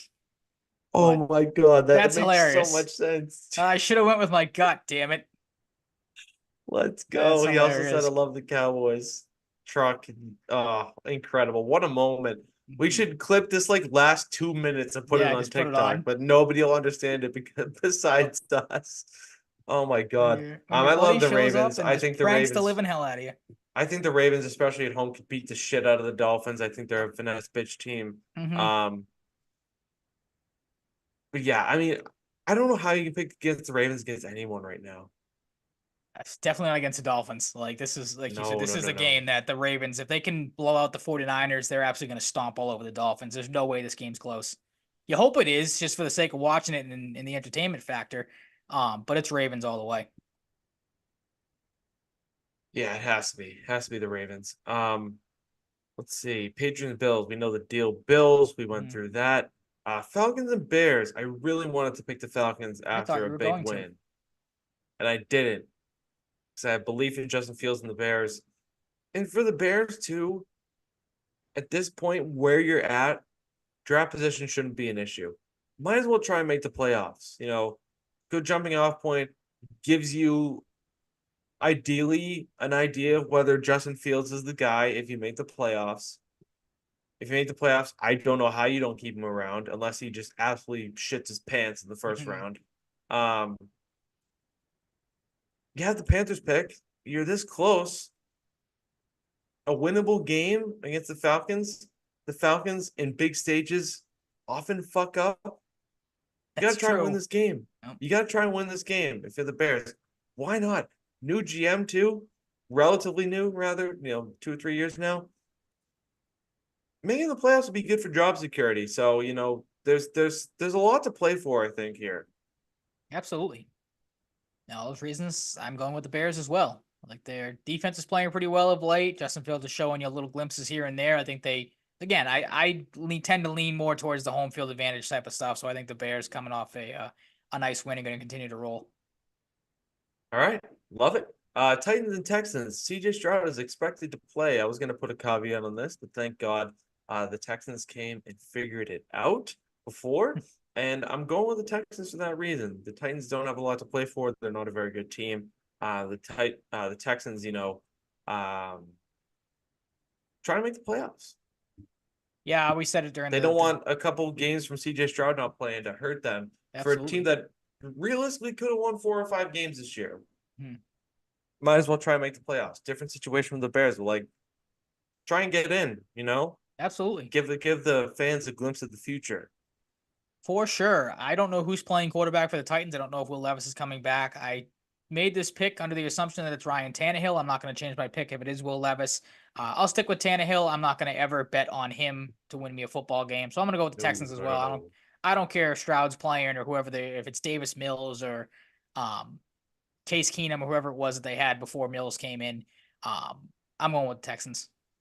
The Titans, like you Yeah, I said don't know how it, you you said it can't. earlier that the Titans have, I feel like, given up on this season. Again, if you're going back to Ryan Tannehill, that's just waving the white flag as it gets. So Yeah, I getcha. Raiders at Colts. I kind of like what the Raiders have put together lately, and especially with that Chiefs win. Even though I think the Chiefs are kind of ass, I am going with the Raiders here. I just right now things are a little dicey for the Colts lately. yep. I think they're kind of lucky to be in this position a little bit. I'm going with the Raiders. Have to. As am I. Raiders are playing better ball than the Colts are right now. Yeah, I agree. Jaguars, Panthers, Ryan, you are taking a pick out of my playbook. I I am. wanted to join you. I really did, but but this is dependent on whether Trevor Lawrence plays or not. But I think even with I'm them playing, reserving the they right. lose. He Am I misremembering? Did they say he missed practice today? I do not know. I have not seen anything saying Let me check this real otherwise or that he quick. is. But while you do that, I will give my Trevor spiel. Lawrence is expected to be a limited participant today. Okay, that doesn't really help us. Right AC joint sprain. Expect to be Right. So okay. throwing I arm. So thought it's I not saw good. a tweet that said he didn't participate. I'm trying to find it. Oh, if Was he not did or didn't. present during the media portion of practice. Oh, okay. So There's something. Did they not couldn't practice. see him. Okay, there's the one I was looking for. Bingo. No Trevor Lawrence, Panthers, Trevor Lawrence, Jaguars. Feel dumb about it. Think I should just pick the Panthers, but I am leaving a caveat. Even if he Why does play, not? you said it's a right injury, an injury on his right arm. I did not say anything about the specific injury. Oh, I think you said it was I a don't know what right it is. joint something. Oh yeah, it was like an AC joint or something. I forgot about that. It was like from one of those like Twitter doctors or like NFL doctors Oh, that okay, tweets. gotcha. So keep Yeah, that with a grain of AC, take that with a grain AC. of salt. Um, yeah, I think the Jaguars, maybe not the craziest thing to say, might be the biggest frauds in the NFL. Like they're not a good football team. Panthers have been playing better. If they can put up 30 points, not that the Packers are good, don't get me wrong. I know I just had my spiel about them. But if they can put 30 up on the Packers, Jaguars have been playing horrendous football of late. Panthers get another big win here, and then Bryce Young continues to build towards something. Still not sold on him. But the Jaguars have just played so bad. And again, this is a spot too where the Jaguars, you should beat this team. And these are usually the spots where the Jaguars don't beat that team that they should. So it's the Panthers all day for me. I'm glad you said it. 100% taking a page out of your playbook. Yeah, you're gonna be right too, and that's okay. But I Hope don't so. know. Brees Hall is in the end zone, Ryan. Nice. Um, Take that, truck, you and your fake aliases and Sorry, all Mikey your Prayers. bullshit. Yeah. I don't know if he's watching anymore. I think he might be on Fortnite now. Once he got found out, he was like, I'm out of here. See you later. My Yeah, cover's been no, blown. I think he's waiting for the rest of the crew to hop on for some Okay. Fortnite or something. Rams and Giants. You're a fool if you take the Giants at this rate. It is Rams all day, even on the You're not road. And sold on that Tyrod dungeon I Taylor? went to. No, I'm not. That dungeon I went to. You No, just hate all the New York dude. fields. The New York Arenas. sports venues are trash. I Yankee haven't been to Stadium was Barclays pretty Center. nice when I went. Like I've never I been don't to Yankee Stadium. Never I been to the don't Mets Stadium. Whatever yeah, the I fuck don't it's called, City the Mets Field, whatever Stadium the hell. looked nice on the flyover too, on the plane ride in and out. But What the hell? yeah, I'll give the Madison Square Yankees Garden, a little bit of overrated. MetLife is awful. Cardinals and Eagles. I want to pick the Cardinals just for goofs, but I I was can't gonna say no, you don't. Not seriously. for just like for pure goofs. Uh-huh. But Well, it's the Eagles. they did beat the Cowboys earlier in the year. You were right on that. Cowboys, Eagles, same division, both fighting Ryan. for a playoff spot, a division title, a lot of similarities. Yeah. But this next Stick with the game, Bucks and Eagles. Saints, this is a game where the Saints puke in their shoes. I don't care if it's close or a big margin. I think they puke in their shoes and don't win this game. It's all Bucks. Same. I might Bucks are hot hammer right them. now too. Like you said, playing Don't really, care what really the money well on line both is. ends of Might the just ball. hammer Bucks money line. Took it before the Jaguars game. Too easy. Too easy. Easy Come money. on. Don't play with me. 49ers Commanders. Come on. It's the 49ers. Steelers and Seahawks. Seahawks. Seahawks. I Yep. do want to pick the Steelers. I do with how they've been winning games for no reason, but I have to pick the Seahawks out of disrespect for the Steelers. I don't know what I want to do with this next game now that it's come out that not that I hate Jarrett Stidham or anything or think he's a bad quarterback, but I don't know how to feel about Jarrett Stidham the rest of the way for the I'm a Broncos. sucker for the whole altitude thing. Okay. All right. I So you think do Jarrett believe in Stidham home field advantage for this one, but not Jarrett Stidham is playing for his career, like potentially as okay. a more surefire spot starter. These are big games for him. I think Russell Wilson is done. So I think he shows up and they win close in a just potentially very disgusting game. Yeah, this Bengals game's and Chiefs. for sure going to be gross. I can't believe you're picking the Chiefs. I can't believe it. I can't ride with Browning after 3 interceptions This last is week. And again, Bengals I all still, day. not that I'm Bengals holding on to a all sliver of day. hope for the Chiefs to be good, because I don't want to. Again, I want to be there with you on the party of their downfall, but It's I can't do it. And Bengals every time I've bet all. against the Chiefs this year, they've come out and won. So Bengals have more firepower. They might have a lesser quarterback, but they have more firepower. is And Chase playing? what do you mean? Isn't Jamar Chase hurt? What? Yeah, I I thought did he not was. know this. He's got a separated shoulder. I'm pretty sure. I don't think he's playing. Granted, Don't you are care. right. They do have more firepower, even with just being T. Higgins, Joe Mixon, and Tyler Boyd, compared to Raji Rice, Travis Kelsey, and the amount of like plumbers that the Chiefs Oh, have dude, playing wide they're receiver. Jamar Chase is playing. Okay, Jamar Chase had quite the edge after practice day, addressing reporters said the Chiefs don't have anyone that stands out on defense. It's thought not they really said like they he have a was going Jalen to miss Ramsey on their multiple weeks. I squad. guess not. All right. That's a real quote. I follow Mike Petragula.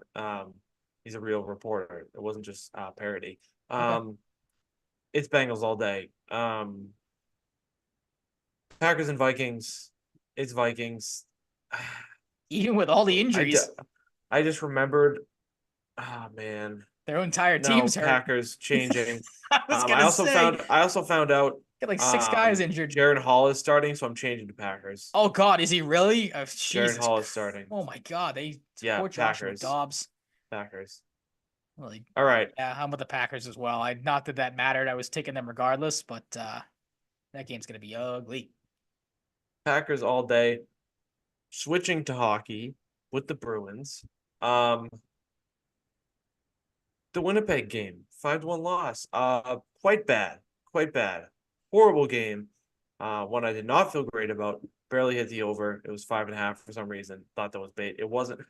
Suck at Vegas. Jeremy Swayman makes 28 saves and 33 shots. They get outshot. They've been getting outshot a lot lately, 33-25. Pretty tough night for the Marchand Zonka Pasternak line. Plus McAvoy and Lindholm all -2. McAvoy gets the tertiary assist on the Josh Morrissey goal that wraps around, turns into an odd man rush. Doesn't get back quick enough. Tough shit for him. I thought the Velarde goal from Swayman's sake was pretty soft, to be honest with you. Let's just thinking back. I thought I might have had the goalies mixed up, but I don't think so. Great pass though leads to that goal. Lindholm, this was pretty brutal on Nino Niederreiter's first power play goal of the game. Gets baited to overcommit. Throws things fully out of loop. The Lowry goal had one of the weirder rebounds I've ever seen. Allmark, it's coming from his left side. It hits off the top of his right pad, which is on the ice, and bounces out perfectly for Lowry. Haven't seen a rebound quite like that, I don't think, in my life. And you know things are rough when Brandon Carlo is scoring an unassisted goal as your lone tally of the night. Yeah, not Nino good. Niederreiter adds another one on the power play. They're looking great for giving him that contract extension. They did about a month ago. And they were heavily dominated, I'd say, on the faceoff dot. They lost 57.4% of draws. Very ugly game God, yeah. for the Bruins.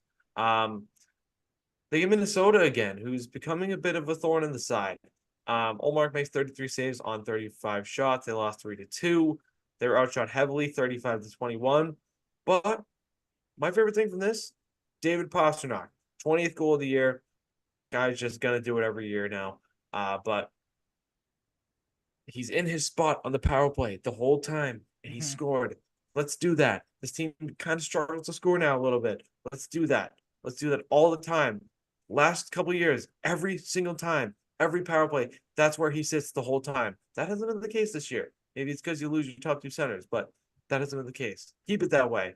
Brandon Carlo, in what was a tough game, inadvertently buries one for Joel Eriksson Ek. Kirill Kaprizov is establishing himself as maybe the new age Tomas Vanek. He's becoming a Bruins killer. If you remember, Tomas Vanek would crush the Bruins, no matter what team he played on, particularly Buffalo. Then he makes a give and go pass. Well, then this is the same play actually. Makes a give and go pass to what ended up to himself. Steen, Beecher, Geeky, all nearby. No one can make a play. Steen lost his stick though, given the benefit of the doubt. Too easy for a guy like Kaprizov. Can't happen. And then another bad moment for Carlo, protecting the front of the net. Marcus Foligno, Carlos here. Foligno just kind of gets a little around him, buries it. Can't have that, especially for a big guy like Carlos. Had a great year. Just can't let that happen. Um, Tough scene, and then Geeky adds one late. Good work behind it, and Frederick behind the net on the forecheck, but it just wasn't enough. A tough game. Got to win one of those against a team like the Wild, but to be fair, they have been playing better since the coaching change. Much better. Buffalo have lost 21 of the last 24 games against the Bruins now. Swayman makes 25 saves on 26 shots. The Bruins are outshot 26-25. They win 4-1. They're the 20th win of the season. They're 54.7% on the draw. Zaka moves to wing. Morgan Geeky to 1C. Didn't expect that. Charlie Coyle had a big game, couple goals. Jake DeBrusk got back in the mix for once. Still want to see him score. And the Bruins scored 3 times on the power play, That was nice to see. which is very nice. 4-game losing streak is over. Kareem Hunt is in the end zone for the That's not Browns. David Njoku. No, it's not. And I think he had the catch to get them in the red zone, which is pain. I was rooting for you in my head. Mason Lohrei. My thing with him still remains the defensive game needs work. His skating is good in transition. He can walk the line in the power play, do things offensively. But when he needs to back check or really get back, he's not a good enough skater yet. His defense is not good enough. There's still some decision-making things for him to work on, but that's okay. But when you get him in a situation like that, he makes a good move outside of the off the blue line, waits around a little bit, pinches in, gets the rebound, bing, bang, boom. That's just what his game is going to be at his best when he's an NHL player. He's good in the offensive zone. He's smart. He can move the puck. But for him, it's going to be about building out the other aspects of that game. I think he did better defensively at points at this game. So that's a good sign. But I still think in a fully healthy scenario, you send him down. And, when you're looking at guys like Forward and Grizzly being UFAs, you let one, if not both of them go, and Mason Lohrei is full-time in your NHL lineup next year. I think that makes too much sense to not do. DeBrusk, too. Like I said, I'd like to see him score some more goals like he's used to. But really nice feeds on both Coyle goals. Maybe you keep them together now. So that's something to monitor. And Morgan Geeky goals in back-to-back games. Gets a greasy one in this one, which ended up being big late. And Eric Johnson plays a little bit of spoiler for the shutout, and just absolutely hammers one past Swayman that I don't think he had really much of a chance on. So that's okay. How much did you catch in the last week of games, Ryan? I caught the Buffalo game, the majority of it. Did not really What did see you any of the think? Minnesota game, the Winnipeg game. The Brust thing, I'm glad you brought that up because at least last night we kind of harped on last week's show. Thought he was obviously more engaged, like you said. The helpers were nice to see. Good to have Coyle get going a little bit more of late because it's a guy obviously I feel like outside of Pasternak, Coyle's a guy you should be leaning on, should be producing, and he has been for the most part this year. But good to see him step back up. And then Geeky's been the interesting one, a guy that I feel like has kind of been under the radar this year. Obviously not the biggest of name, but to see him, step up in the lineup and get a chance and play pretty well of late, that's good to see because again, it's mainly been Pasternak as your scoring of late, so you're gonna need other guys to step up, and to see Geeky do that's been good. And just too, again, watching the majority of this game, it just looked like and felt like they got out of the gate faster in this one, which was good to see They because I definitely feel did. like And some of the Montgomery games mentioned that too. and some of the games I had been able to catch, super sluggish starts, getting outshot, outworked. Like you said, the Winnipeg game, they lose more than half of their faceoffs that they were in. So that's obviously not a recipe for success. It's Buffalo. So maybe you take it with a grain of salt. Cause like you said, the Bruins have had such a dominating performance against them, time after time, but it is a step in the right direction nonetheless. Like you needed to see a performance like this. And it seemed like everything was pretty much clicking in this game, which was good. Yeah, and shout out to my buddy Ryan Berry, who was in the chat talking about Geeky earlier. It's so funny because I was with him the night of the Winnipeg game, and he was chirping about Morgan Geeky. He's always like a troll pessimist about the Bruins, no matter what he actually feels, is a mystery. But and then after that, Morgan Geeky scores in back-to-back games. So maybe jinxed him. maybe Morgan Geeky heard him telepathically. But yeah, reverse jinx, I guess. 2 nights from now, New Jersey comes to town. Jack Hughes has 40 points despite missing a few games. He's played 26 games and has 40 points. The Devils are very much underachieving, though. Did the Browns just score again, or is that like a interception celebration or something? Um, they're 18, 13, and 2, sixth in the Metro. What are we looking at here? Fumble? Yeah, fumble. Got to keep better control of the ball, buddy. Devils are good. Like, they're good, but they're not good. They're good on paper, but they're not good in terms of execution. I think they need to add a goalie. I'm looking at John Gibson eventually for them to make this blockbuster trade. They've got that 9 million It's a from lot of Dougie money. Hamilton. That'd be a lot of money. He's on long-term IR, I think, till playoffs at this point. That gives them a lot to work with, and I think you'd be stupid to not add a guy like John Gibson with how bad the Ducks have been. He's wanted out at times, I feel like, past couple of years. They won the last two, though, so maybe they come in a little hot, give you a game. Maybe they start getting things going, get back into the playoffs. Detroit, though, brother, they started hot. They're 16, 15, and 4 now. They're fourth in the Atlantic. Alex DeBrincat paces them in scoring with 34 points, 35 games. They've lost their last 2 and 8 of their last 10. Pretty rough ever since they went to, I believe, they were in the Swedish series. I feel like it's been kind of rough since then. I don't know what happened when they went over to Stockholm, I believe it was.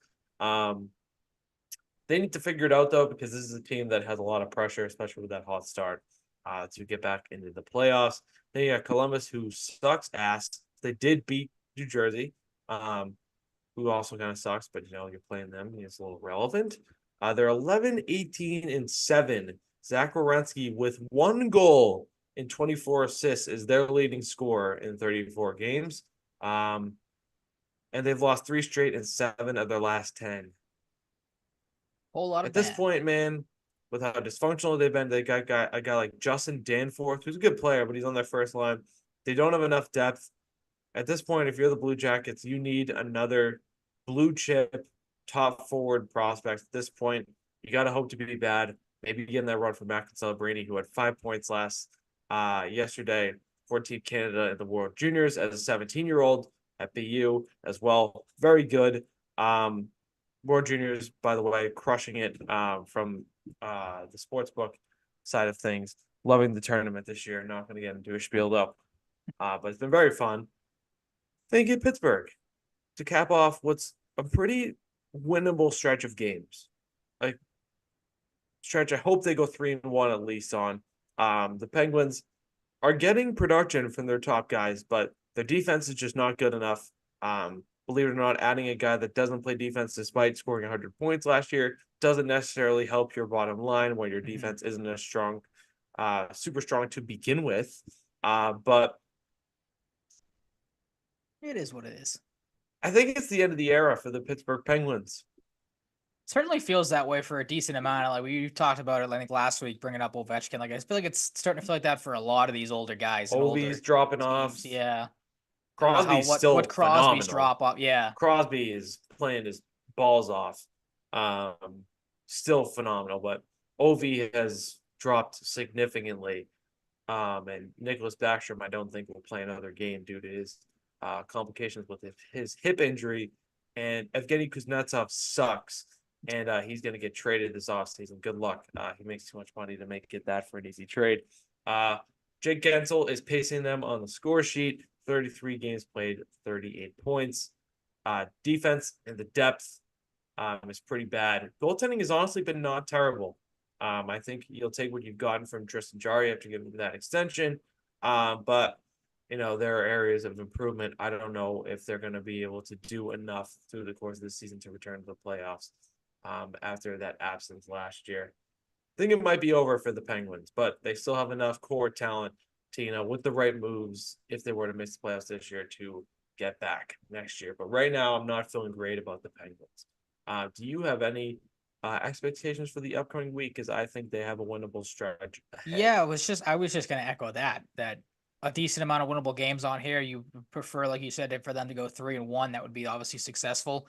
But that's kind of the same thing I said about the Buffalo game. Just like continue to do that. Continue to get off the fast starts. Don't be playing from behind and have to play catch up, because that's obviously when they have seemingly struggled this year. The defense in front of the goalies at least Swayman the other night, last night was better than it has been. So keep that up. Yeah, Swayman did get a lot of goal support going into the last He did. night's game Yeah, either. that's true I too. think Kevin Paul Dupont said he had like 1 or 2 goals scored for him in like his previous 3 starts. That's So not going to cut it. nice to get him 4 for once. Yeah. So just it's easier to say than it is to do it, but all the good things that you did in the Buffalo game, just try to continue that moving forward. Because that's obviously, I feel like what this team is more capable of doing than they have been, over the last stretch or so. Agreed, good buddy. Excuse me again. On to some MLB stuff to wrap up the show. Yamamoto, a little bit out of the news cycle at this point, but we should give our reactions to one of the bigger signings of the offseason. Yamamoto joins his Japanese buddy Shohei Ohtani in LA. And I gotta say, I'm a little surprised. Like, I was kind of ready to wait this out a little longer with the rumors that he might wait until the new year. But that wasn't the case. He makes his decision. He's going to the Dodgers, $325 million. I think I saw somewhere he makes less annually than Chris Sale. That's probably the 27 point, whatever it is, 08, I think, and change. Not surprising. Look, losing surprising, to the Dodgers but was somewhat expected given Shohei's presence. Dodgers very good, big market. They always spend money. But to see that, it aggravates you, doesn't was a it? punch in the chest. Yep. A punch in the chest. I'm glad you brought up the timing of it because I was with you. Like everything, and that's kind of where I'm at too. I'm so glad this is over now because I was so sick and tired by the end of it of hearing all the bogus rumors about, oh, this guy's having a rented out this sushi restaurant for 20 that was people. So funny. It was funny, you could but just tell that was fake. You could tell this guy's he's on a plane. That was the Ohtani stuff. But I'm so glad this is all over and done with. But the timing of it was weird because I think it came out I think it was Friday night out of literally nowhere, like 7 o'clock, 8 o'clock, might have been later at night. Just, yep, he's signing with the Dodgers out of nowhere. You, I think, had it on Thursday. The report was it was the Yankees, right? Or it was, what was the one you read on air that you thought it was maybe him? Oh, yeah, that was, one of Pat McAfee's guys. I just kind of threw it out there because it was topical. And if if he ended up signing with the Yankees, it's relevant. But put it out there as like a grain of salt type of things. And the Browns are in the end zone again. Who scored? I'm telling you, the Browns. Who is it? They didn't even show. Is it my big tight end? The name on the little graphic. It's probably not Njoku then. It looks like 33. That's not Njoku. Who's 33? That's not like Pierre Strong. 6? Is that a defensive player? Who the hell is that? Is that Pierre Strong? Is that what number he wears? What a guess. It's a potential running back number. I have no idea who that is. Let's get back to the baseball. Sorry, my dad just texted me saying I should have put $100 on the Pistons. That would have that's just idiotic. He would have made a lot of money right now, but because the Celtics are down 17 to the Pistons. They're down 17 to the Pistons? Yep, they were down 19 going into halftime. Oh, brother. Yeah, they're bricking threes again left and right. It's not fun to watch. I have it on in the background here, but I would not have lit $100 on fire to bet on the Pistons before this game. Scored real quick. It looks like. Was I right? Was it Pierre Strong? Not that it matters if it's not in a record like immediately recognizable that it's Njoku. It's not that big of a deal. But yeah, the whole Yamamoto stuff. My kind of takeaway is obviously he was introduced to the Dodgers, I believe, yesterday afternoon. And there were some interesting comments coming from him, or at least interesting ones that I took that I wanted to kind of get your thoughts on as well, because I don't know if you saw these or not. You brought it up that he did join his oh my God, Njoku has 113 yards. Sorry to interrupt. No touchdown. That's kicking the ball. So sick that he could have done that last week and hit up for 48.5. That's right. Oh, it looks like Jerome Ford has 2 No, touchdowns? never mind. I misread. Jump the guy. I thought he had a rushing touchdown for his first one. Then I saw receiving as well. No, it's a touchdown nonetheless, so it works. But yeah, I don't know who scored that last touchdown, to be honest. It's all right. We'll figure it out later. We'll figure it out in post. Yeah, you mentioned that he signed with his teammate in Shohei Ohtani. He was actually asked about that, signing with the Dodgers and signing with Ohtani, and how much of an influence Shohei Ohtani had on his decision. And through his translator, I thought he gave an interesting comment where Yamamoto went on to say, quote, "I wouldn't say he was the sole reason in deciding to come here. And if he went somewhere else, I probably would have still ended up with LA. Yamamoto also went on to say, quote, winning now and winning into the future was probably the most important thing in making this decision. And then his other quote was, through my talks with the front office, it was really clear that they wanted to win. Again, focusing on that win aspect and win now in the future. On top of that, the fact that Shohei was doing that, talking about his deferrals, of course, also signaled that it wasn't just the front office, it was also the players that bought into the winning atmosphere that really resonated with me.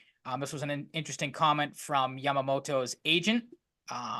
This is from Dylan Hernandez of the LA Times on Twitter, saying, quote, Yoshinobu Yamamoto's agent, Joe Wolf, said he thought that San Francisco really reminded him of Osaka and thought it was a beautiful city. If the Dodgers had not been pursuing him, there was a good chance San Francisco would have been his destination. Not LA, Giants. not New Giants. York, not the A Mets. comparison that might be the first time ever. Like I might have mentioned this to you last week on the show. Mm-hmm. Maybe I did, maybe I didn't. I mentioned this to someone. The Carolina Hurricanes are in on a score every year. Alex DeBrincat, Timo Meyer, Matthew Tkachuk. They always miss fall out. short. That is the Always MO on fall the short. Giants. That's the Giants. Yep. And But yeah, not great. There are a couple of takeaways that relate to not obviously relate to the Red Sox, but to me, I want to play them to the Red Sox because these comments and the destination of choosing for Yamamoto, if it wasn't the Dodgers, it would be San Francisco. It really just to me shows how far behind the whole situation too. Real quick, because I have found this funny over the days since Yamamoto has signed. You heard the Giants were out of the running right out of the gate when stuff was starting to formulate that they were done. They weren't going to sign him. Then when he did sign, immediately it felt like you got the Mets offer and the Yankees offer, and the Mets offer I think identical to what he signed with for the Dodgers. The Yankees I think offered, the Yankees offered 10 years, $300 million. The Mets offered the same 12-year, $325 million deal. So you at least heard about those two teams. You knew they were interested. Like, have we heard anything at all related to an offer that the Red Sox maybe put out there, what their number might have been? We obviously knew they had a meeting with him. Has anything like that come out since he signed with the Dodgers? No. Not that you have seen, not that I have seen, not that anyone has seen, because I don't think Ryan, like it really was an offer. I'm saying this from an exaggeratory, I don't even know if that's a word standpoint. Mm-hmm. Like I'm close to just denouncing the Red Sox. I don't know how you can't, because then again, like the whole winning. I say that, but like if they're back in the postseason the next 3 years, I'll be back. Admit to being a fair weather fan right then and there. I am so beyond done with this bullshit. They have a new president of baseball ops, and they're not spending money. I said it the other day. If you were going to They operate talk about like aggression, this, why didn't you just keep Chaim Bloom? They do nothing. It's the same thing. What? Why does it take so long to figure out how to sign Lucas Giolito? He had a shit year last year. He had a shit year last year. He's one of the bigger names because there's not a lot left. Mm-hmm. Blake Snell, I get it. That's the problem. There are still a lot Jordan left. Montgomery is going to get a lot of money. I don't think, unless I'm missing something, Lucas Giolito is not going to break the bank at all. Maybe they're trying to get Snell or Montgomery and it's taking some time. But like, my God, the fact that they have done nothing. Even in the last couple of days, we've heard of Teoscar Hernandez following fucking Red Sox, following fucking accounts, looking for a 3 or 4 year deal. A guy you could actually spend some money on. I don't want to give him that many years, and that hasn't happened. You got to pay for talent. They don't know that, but you have to do it, and it's pretty obvious. God. No, but that real quick. In Boston, this can't happen. In a different market, it can. In Boston, it can. That's what I was going to say. The whole Yamamoto stuff, from the fact that you have not heard a legitimate Red Sox offer, rumor, whatever you want to call it, the fact that, not that he did this to spite any of the other teams, but Yamamoto mentions that, winning now is important for me, winning in the future. So we have built a sustainable baseball team.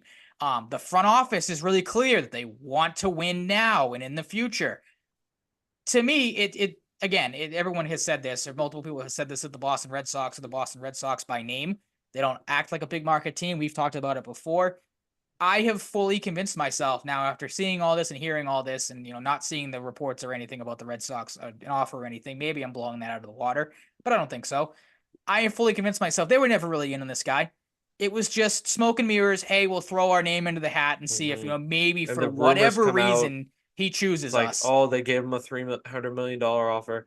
Mhm. The big thing too is like, not that they've never not spent. The Dodgers have been good for a while, and they always do something.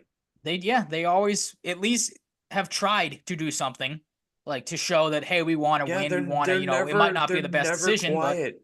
They're never quiet. nope, they operate like That's not maybe to the level of the Dodgers at times. Like the Sox kind of used to be like that. Well, no, I had this argument with my grandfather and my dad at Christmas Eve because they're in the realm, like I feel like a lot of people are, so I'm not just gonna knock them and throw them under the bus of like, oh, it's ridiculous that the Dodgers have spent $1 billion on these two players. That's insane. And my argument was, hey, if you're a Dodgers fan, do you really John care? Henry has enough money to If that's stack up. Do you really care that the Dodgers spent $1 million? Like, yeah, I'm sure people will probably be upset that ticket prices are probably going to go up for the Dodgers and everything. But hey, it's a big market team that's operating like a big market It's team, and they want to win. LA. Like, LA is it's like a mind blowing to me. And you mentioned, like, obviously, I don't hate the player. He'll fit this lineup in Teoscar Hernandez, but I find it so funny that the Red Sox miss out on a pitcher. You need and starting dude, pitching. And the first guy they transition to is, hey, we'll get a you know power bat. It's what? okay. We'll fill our void You that know way. what? I'm expecting them to miss out on Teoscar Hernandez too, because Well, I have no faith. if If you there's a read guy into to have a lot of faith in right now, it's him. Mhm. But I'm kind of more so leaning towards, at the same time, if this makes any sense, of them missing out somehow to him on the Angels. Yep. Well, if you The read into some of Angels seem to these, be the biggest team, yeah, and some of they these can use articles. any help. hmm But yeah, I mean, Connor Ryan of Boston.com, I saw he had an article talking about this. And like I said, there are some comments in it that, yeah, the Red Sox are interested in Teoscar Hernandez, but they haven't approached him. This was, first one was, quote, in the latest piece from the Boston Globe's Alex Spear, reported the Red Sox have, quote, been discussing potential contract parameters with 31-year-old Teoscar Hernandez. Spear added that even though a formal offer has not been put on the table as of this weekend, Boston has ramped up its communication with Hernandez in his camp after the Red Sox came up short in the Yoshinobu Yamamoto sweepstakes. In this on Wednesday afternoon, Mass Live's Chris Cotillo added on X that Boston remains, quote, among the most aggressive suitors for Hernandez, adding that the slugger has a, quote unquote, handful of teams interested in him. As you mentioned, one of those teams is the Angels, who, after losing Shohei Ohtani, needs some sort of thump in that lineup. I just find it funny that, again, they're interested in him, but no discussion has been made. No contract has been put out there for him. I feel like with every one of these free agents with the Red Sox we talk about, it's just kind of like a filling out process. Like, hey, we'd really like That's you to it. come play for us. What do you think? Would you like to come here? Like, if you were really in on this guy, Oh, you have even the slightest doubt or whatever? No, mhm. yeah, we're good. We'll let you All go right, yeah, somewhere see you else. later. Like, if you're really in on this guy, again, like you said, you've done nothing this offseason except make a couple trades here and there, bring in some, again, reclamation projects. I don't hate the Tyler O'Neill move, but it's a move that's not going to move the needle for you or put you over the top. This one really isn't either. It's another bat when you need 2 to 3 arms still. Like, you need pitching. And again, I find it so funny that, hey, The fact that they've done nothing in the pitching department besides signing Cooper Criswell and adding some fucking guy from the Mariners and whoever the couple of guy, Yankee the prospects. Yankee guy, Yeah, who the one guy who's gonna probably be on the team. Isert, or yeah, whatever his name is.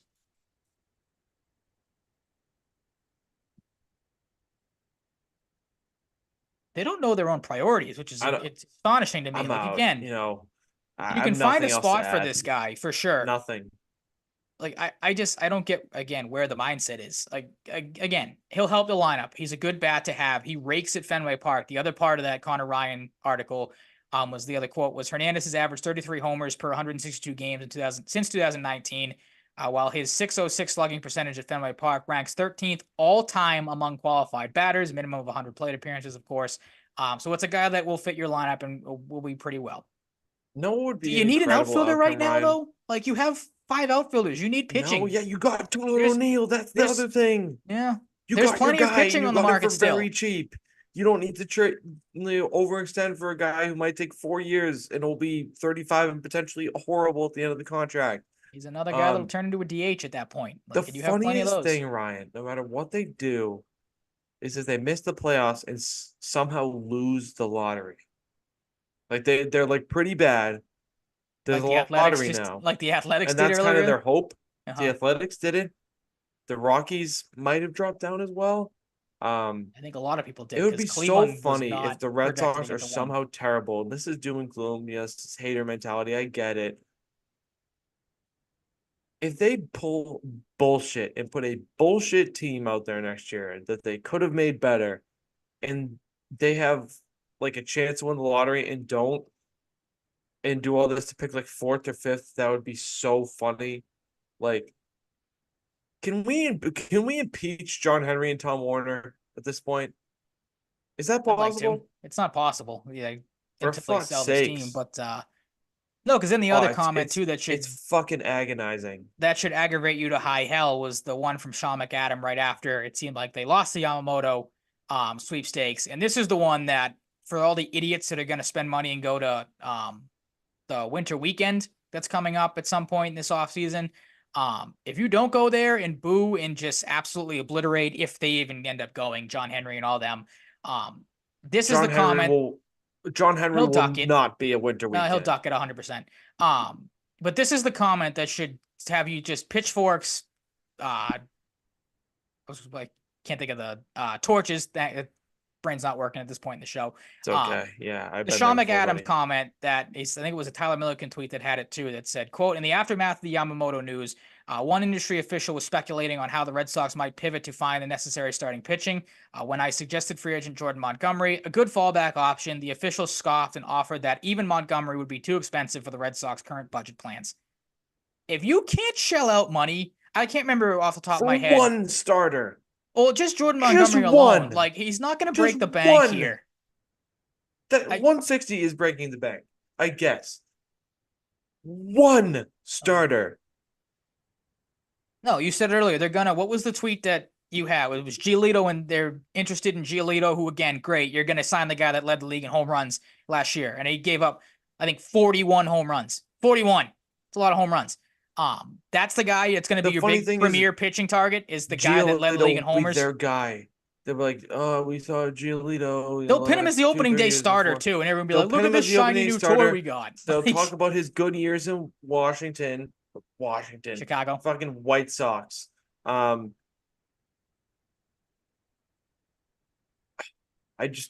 can't fucking do this shit anymore. I can't wrap my head around it that you lost out on a premier starting pitcher. Okay, that was probably bound to happen. Like, let's be honest, you were never in on this guy in Yamamoto.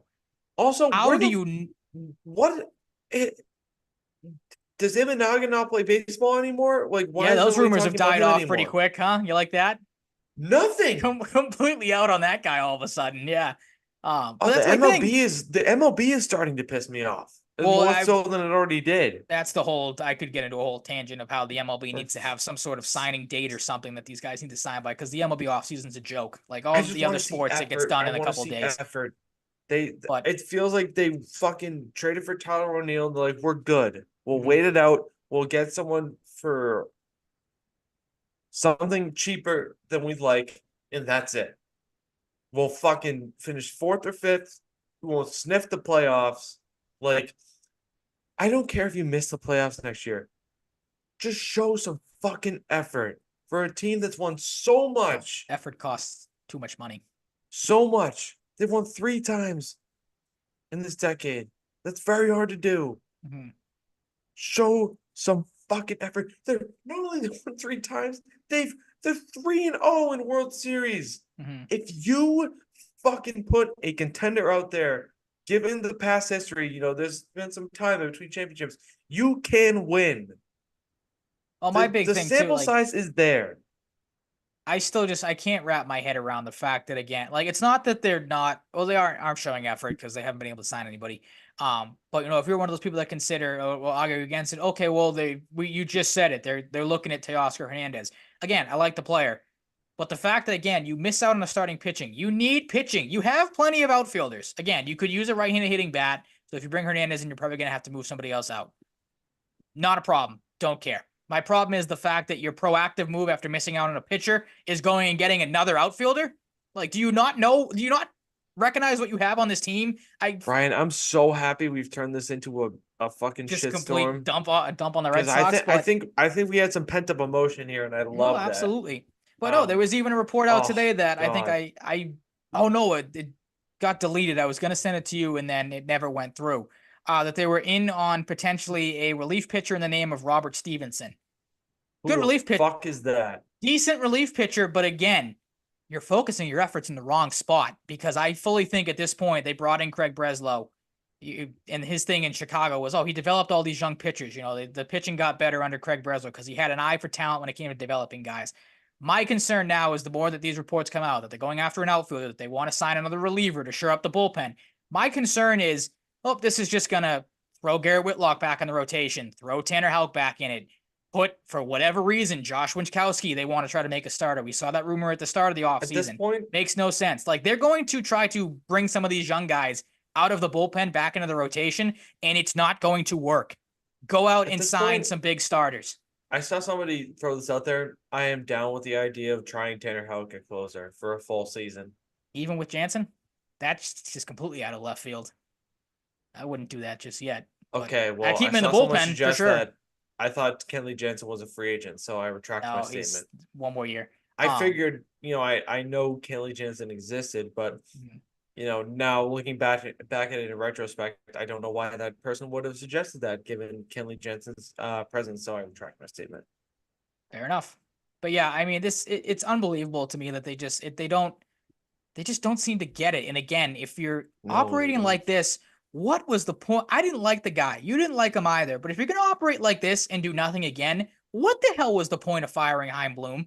Like, you're doing the exact same. You're operating the same way. Like, if I was that guy, I'd be pissed.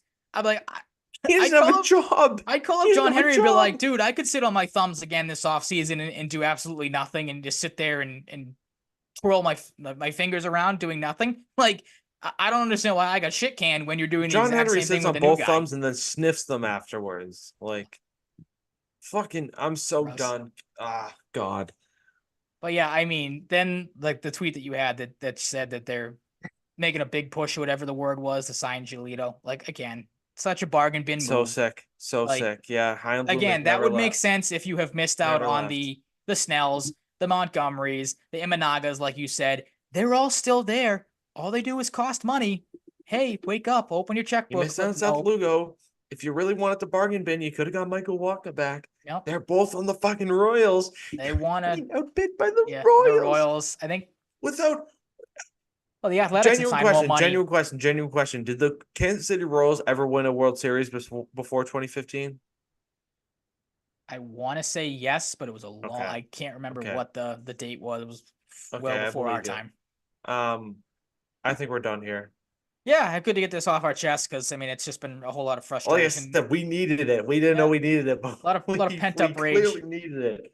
For fuck's sakes! What a maddening, fucking brutal franchise. What's also maddening is I should have bet on the Celtics. My dad said bet on the Pacers, or bet on the Pistons. I should have bet on the Celtics when they were down huge because now it is 82-79 Pistons. Celtics or Pistons? No, Pistons. But the Celtics. My dad just texted me 3 minutes ago. Said took Celtics plus 3.5 in a live bet at half when they were down 19. So that's what he's talking about the same bet they were. I was gonna take their money line, and I'm like, 19. I hope they don't just come out and mail it in. But now I'm kicking myself for not doing that. So yeah. Alrighty. Well, that's gonna wrap it up for episode 173 of the Salvaggio and Cratty Sports Podcast. We are planning on being back to Wednesday recordings live, Thursday shows for everybody to watch after the fact or listen to. But that is unconfirmed, but I think we're probably on good track to do that. I don't see why not. But just got to do the scheduling change, I suppose. Thank you so much for listening. Been a great year. This is our last episode of the year. Another awesome year, another fun year. Looking forward to many more. Thank you so much. You can find us on Twitter at Mike_Cratty, at Ryan_Salvaggio, and the show at Salvaggio and Cratty Pod. You can find us on TikTok at Salvaggio and Cratty Pod. I'm trying to get old TikTok producer Mike McClellan to start posting some old videos. His old style rather. He's infiltrating our chat he's infiltrating as the chat. fake people, so he's got time on his hands. You guys want a producer? I was like, nah, but you can post on the TikTok again. You can find us wherever you find your podcast. You can find us on the Full Press Coverage Twitch, YouTube channels, and on the App Store with the Full Press Coverage app. We're also going live from here on out on the Full Press Coverage Instagram live, so you can check that out as well whenever you feel. Stay safe, stay healthy, be nice to people. Again, like Christmas last week, people get a little crazy, maybe drive when they're a little tipsy. Be safe around this time of year. New Year's can be the same thing. Be smart. Um, you know, all that good stuff. We'll talk to you next week in 2024. I'm very much looking forward to 2024. I hope you are too. We'll talk to you guys next week. Peace out.